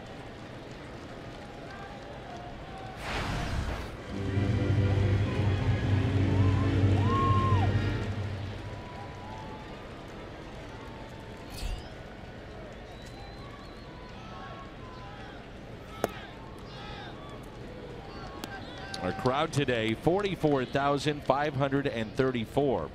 44534.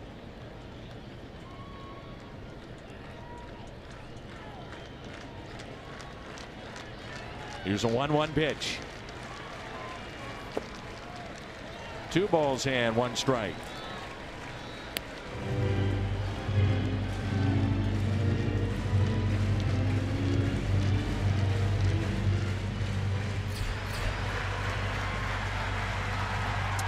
up for the second time. Ramirez, the right-hander.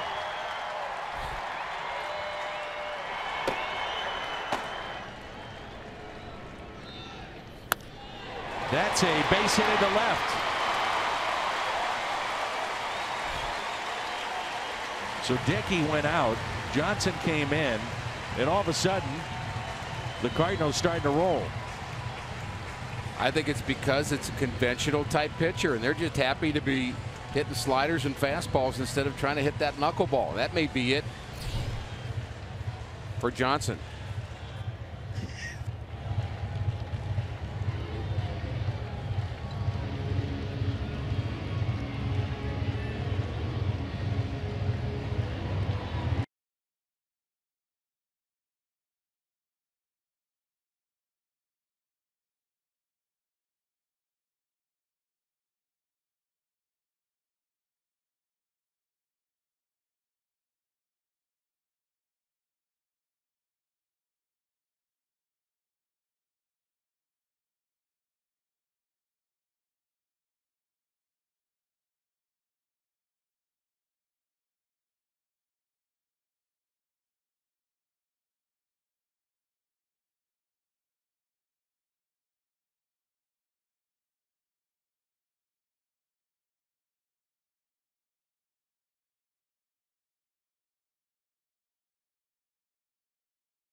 Good. Got the two guys out that he faced, and Cardinals, of course, very familiar with Sam Freeman. A lot of the players came up with him in the minor leagues. Hard throwing left-hander, has a good changeup, and he'll face Colton Wong, and the Cardinals have something going here in the 8th.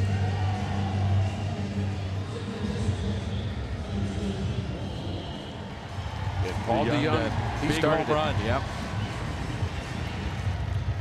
So here we go. Colton Wong at the plate.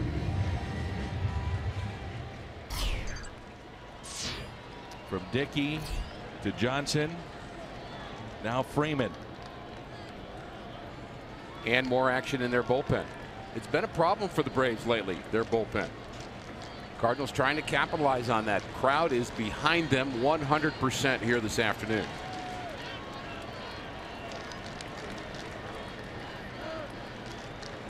A time called.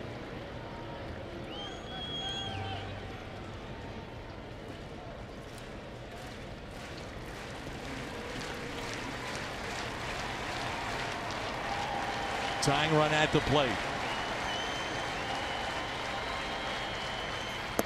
Ball one.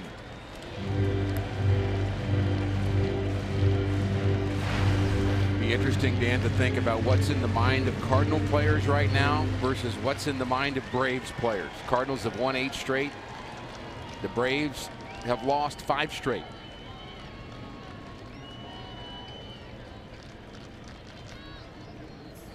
Cardinals expecting good things to happen. The Braves waiting for bad things to happen. 2-0 the count. First 23 hitters, only 6 reached. The last 9 the Cardinals have sent up. 6 have reached.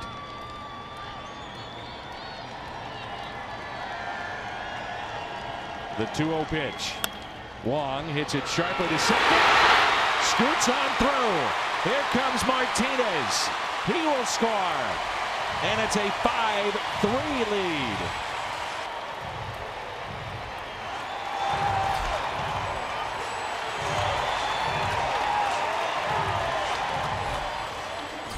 These Cardinals are fun to watch right now. Colton Wong comes up with a base hit against a lefty.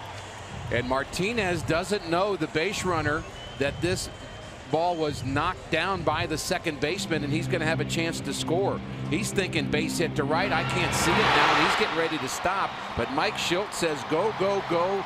You can score. And he does. Off the glove of Albies. And now Ramirez coming on. Carson Kelly due up. It's our Chevy call to the pen.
Ramirez.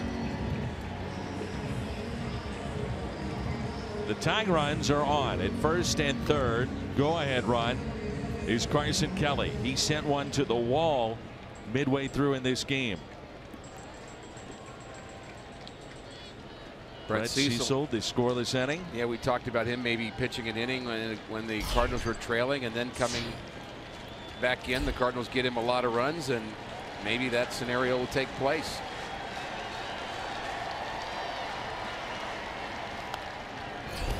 Kelly at 21 plate appearances this year.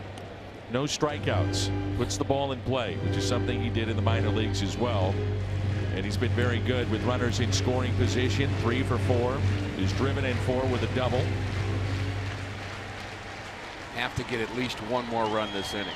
And you have a key opportunity to do it with a runner at third base. Drive the ball in the outfield. That's the situational thought right now. No ground ball in the infield. You don't want 2.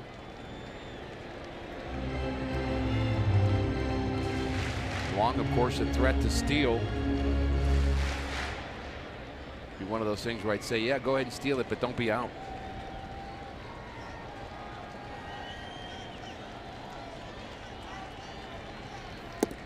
And it hit him. It hits Kelly.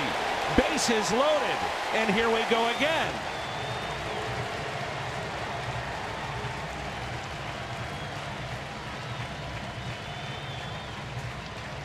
They wouldn't do it for the 3rd time in this homestand, would they? I want to hear you say slammer. Well, your point about a team that's struggling, you're Yes. waiting for failure. Oh boy.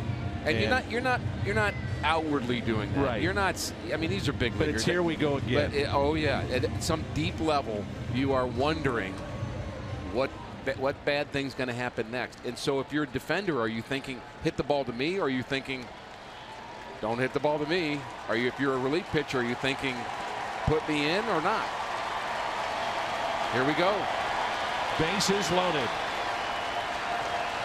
Base hit could tie it. Good speed.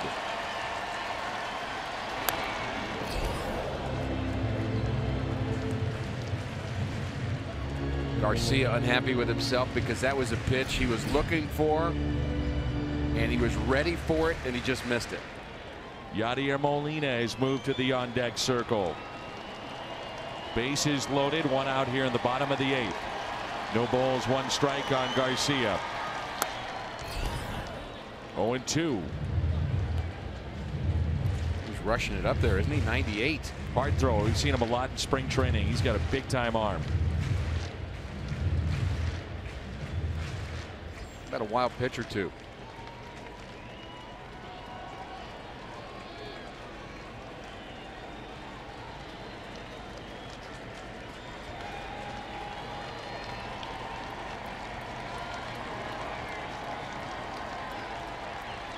The 0-2.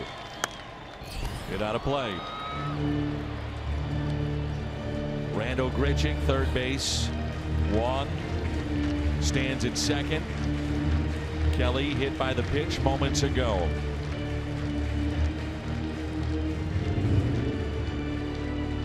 One for 3 in this spot this year.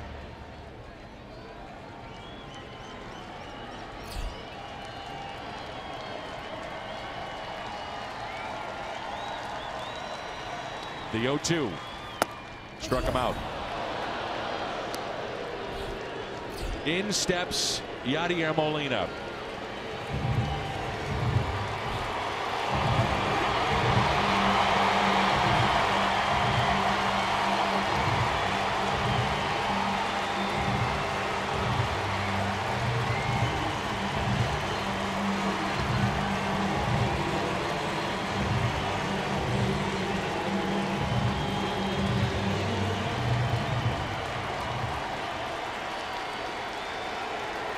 The owner of 5 Grand Slams. They're on their feet here at Busch.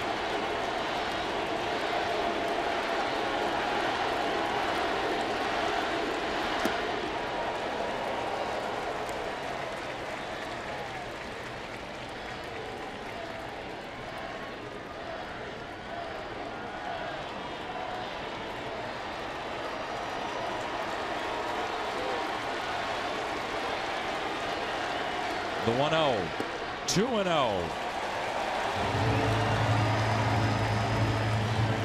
Matt Carpenter at the on-deck circle, one of the game's best with the bases loaded.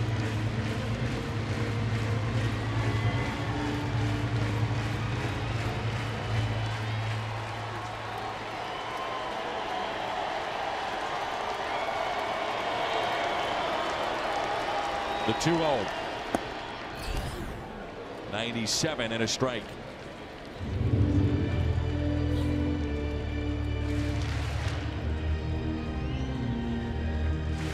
He's 1 for 4 against this right-hander.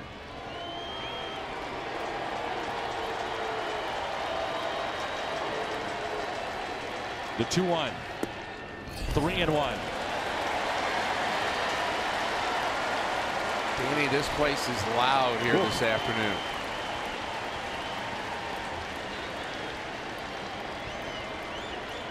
Everybody standing.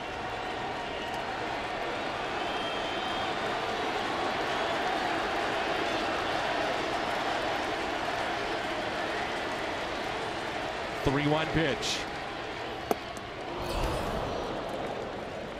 3-2.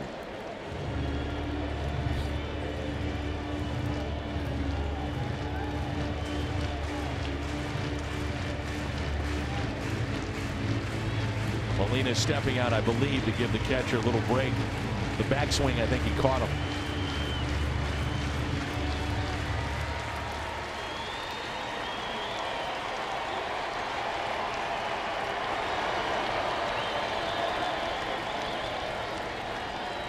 The 3-2. Molina chops it slowly towards third. And the Cardinals strand the bases loaded. They pick up 3, and it all began with a Paul DeJong home run. His 18th of the season.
New pitcher for St. Louis. Different feel to this game now. We're in the ninth, and it's a 2-run Atlanta lead. Brebbia, his 28th appearance. Brebbia has been very good out of the Cardinals pen. I still point to that run in the 7th inning, Dan. Very different if it was 4-3 instead of 5-3, but that's where you are. And Cardinals really had some moments and some drama in the bottom of the 8th inning. Really fun moments here at the ballpark. It didn't work out, but they're giving the Braves a finish. There's Jace Peterson. Start things off here in the 9th inning. 5-3 our score. And the 1-0. 2 balls and no strikes. Cardinals still will have the top of the lineup coming up in the bottom of the 9th. Carpenter, Pham, and DeYoung.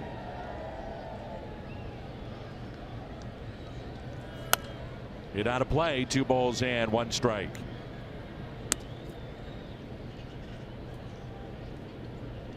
Cardinals have been involved in 59 games decided by 2 runs or less. The second most in baseball, only to Milwaukee. A lot of tight baseball games this year. The 2-1 pitch. Driven into the gap in left center field. And Peterson can really run. On his way to second. Is he thinking 3? He is. Relay to third. Ball gets away. And a leadoff triple for Jace Peterson.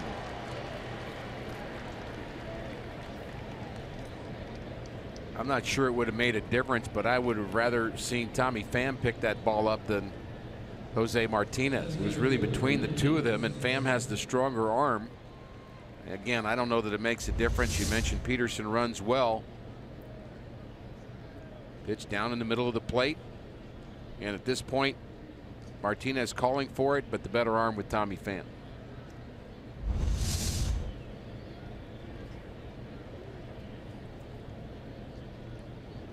Infield is drawn in, and a strike to Inciarte.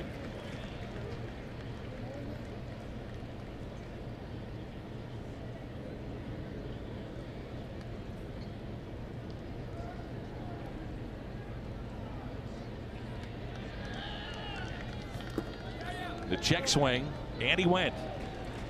0-2.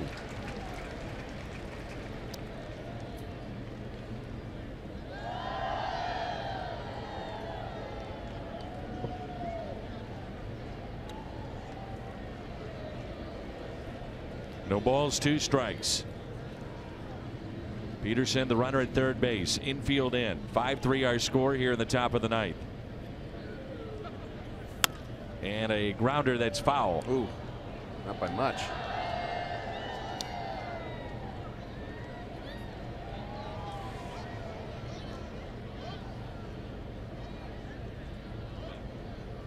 Big day for Inciarte with 3 singles, a couple of runs scored, and a stolen base.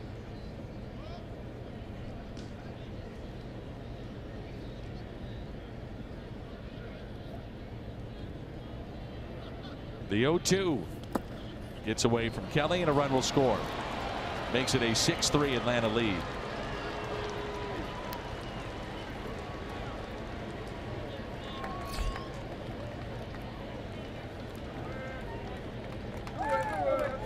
Kelly tried to smother this. I'm not sure how this got away from him. It's a changeup, and he did. He just came up a little too early on it, and it got underneath him. He was down with the glove. He just came up too soon. Ground ball to Colton Wong. 1 away. Thanks to Community Coffee, there are tickets available for you for just $5 when the Padres are here August 22nd, 23rd, and 24th. Head to Cardinals.com/community coffee for those $5 seats.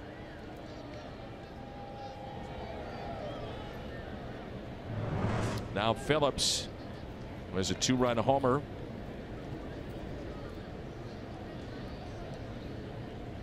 .6-3 our score.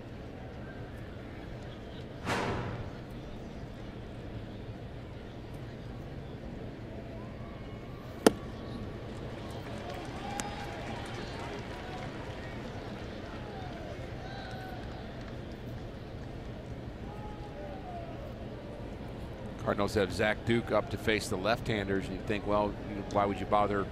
You're trailing by 3. Do you just let Brevia base them with 2 outs, nobody on? But you're also dealing with the off day tomorrow, as we talked about. You might as well give guys work and get them in. Again, it's still a tight enough game. 3-run deficit certainly could be overcome, but I suspect Mike Matheny will go to Duke to face Freeman and Markakis.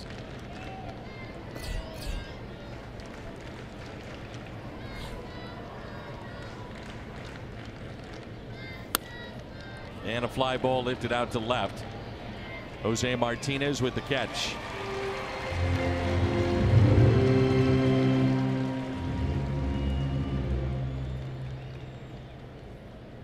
He's thinking about it.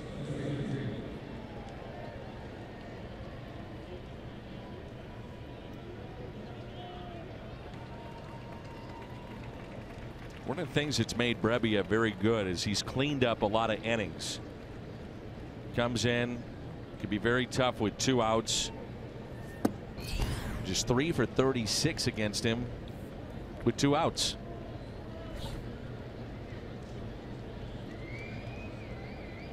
There's a 1-0 pitch, and Freeman pulls it foul. Well, I guess he's going to let him face Freeman, and if he gets on, then he goes to the lefty. And if Phillips would have gotten on, he'd be out. Yeah. So that's the other side of it. Is you have to have him up just in case. And again, there's some work just throwing, but you're not afraid to use your pitchers again with the off day to follow. 2 strikes. Our Budweiser player of the game, R.A. Dickey, an even 100 pitches, 7 innings, 7 hits. 1 run, walked 2, struck out 3. Still getting people out at age 42. Here's a 1-2.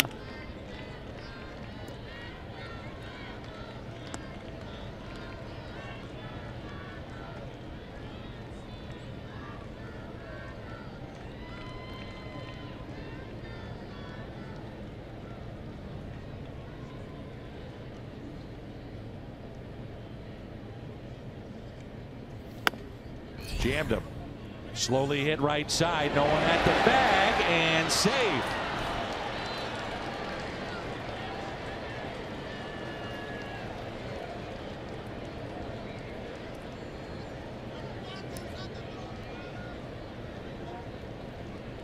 I don't really fault any of the players for what happened there. That's just unfortunately in the wrong spot. Brevia has the opportunity to go for it, and if he thinks he can get it and cover first otherwise. Wong had a shot at getting it. Carpenter does get it, and nobody's there to get the next part of it.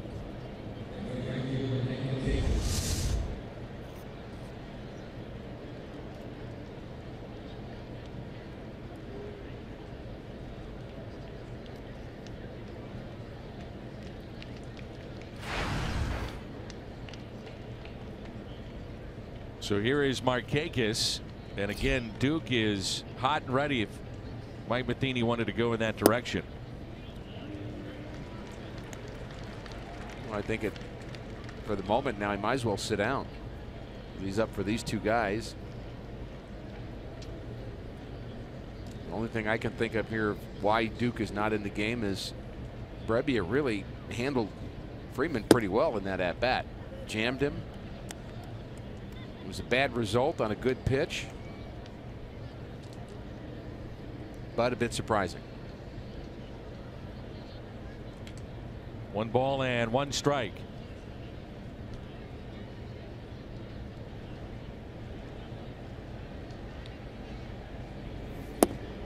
One and 2. There's a tight slider from John Brevia. Lefties hitting just 156. The righties not much better, 179.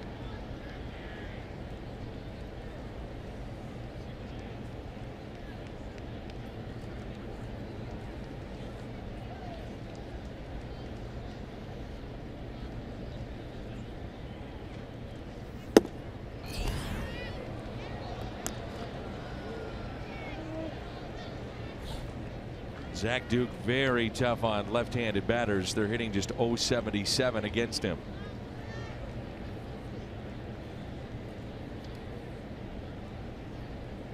And the 2-2 pitch. Strikeout for Brebbia. Braves get a little insurance. DeYoung will hit again. He's already homered here today for the 18th time for the rookie.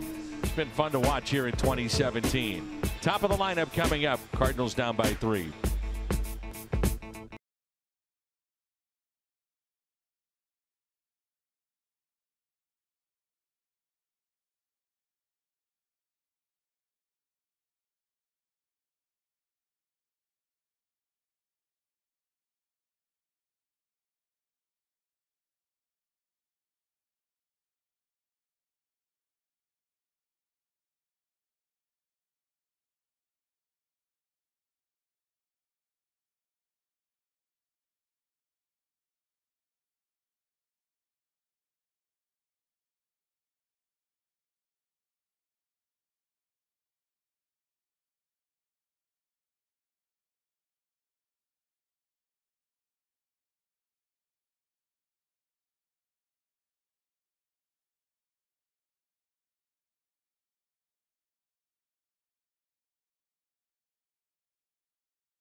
By the authority of the St. Louis Cardinals and may not be reproduced or retransmitted in any form. And the accounts and descriptions of this game may not be disseminated without the express written consent of the St. Louis Cardinals.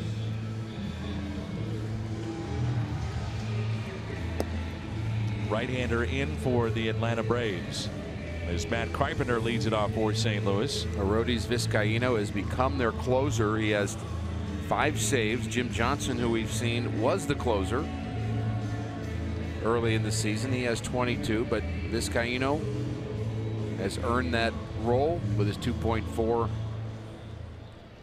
ERA, 45 games for him. And the Carpenter will start what hopefully will be some of the thrills we had in the 8th inning. Some really nice moments in this game. Jimmy thinking about running out on the field. The cat. If he was going to do that, it needed to be during the Molina at bat with the bases loaded. Right. And I could see Yachty pointing at Jim. Yeah. Some of us questioning whether or not that's a cat. I missed an opportunity, Danny. You did, Jimmy. Then again, I'm not in jail, so it's okay. There you go. You'd have been tackled within seconds. They would not have caught me, Danny. But I wouldn't have scratched or bit anyone. Carpenter on a hop to second baseman Albies. That's because they would have grabbed him by the scruff of the neck. Easy, Horton. My mic is still hot. Easy, Horton. We love you, Jim. Here's Tommy Pham.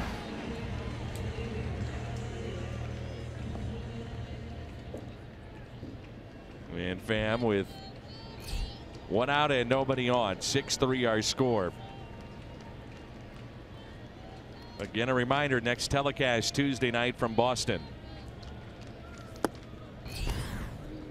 5:30 pregame show. 2 in Boston, 4 in Pittsburgh. 3 of the 4 will be on Fox Sports Midwest. And Ricky will have the call on the radio side next Sunday. You will be at Williamsport, the Little League field. I'm actually excited about going there. I went to camp there. First camp I ever went to.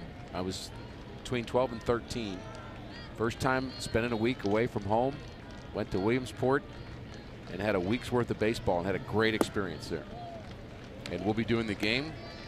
Part of a bit of an experiment, I should say. And it'd be kind of odd doing it in a Little League venue, kind of, but I hope the fences aren't going to be 150 down the line. Oh, I certainly hope that won't be the case.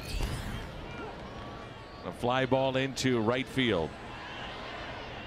And the catch is made, and there's 2 outs. Baseball really pushing the initiative of trying to get younger, trying to get more kids playing the game.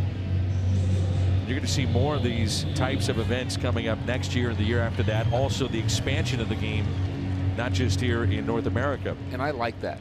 I mean, I think you have to be careful without doing it too much if you're talking about field dimensions and things that may throw off the competitive balance of the game. I think you have to keep that intact however you do that. But I think it would be fun for Randall Grichuk, who was a Little League World Series star. I believe Lance Lynn played there as well.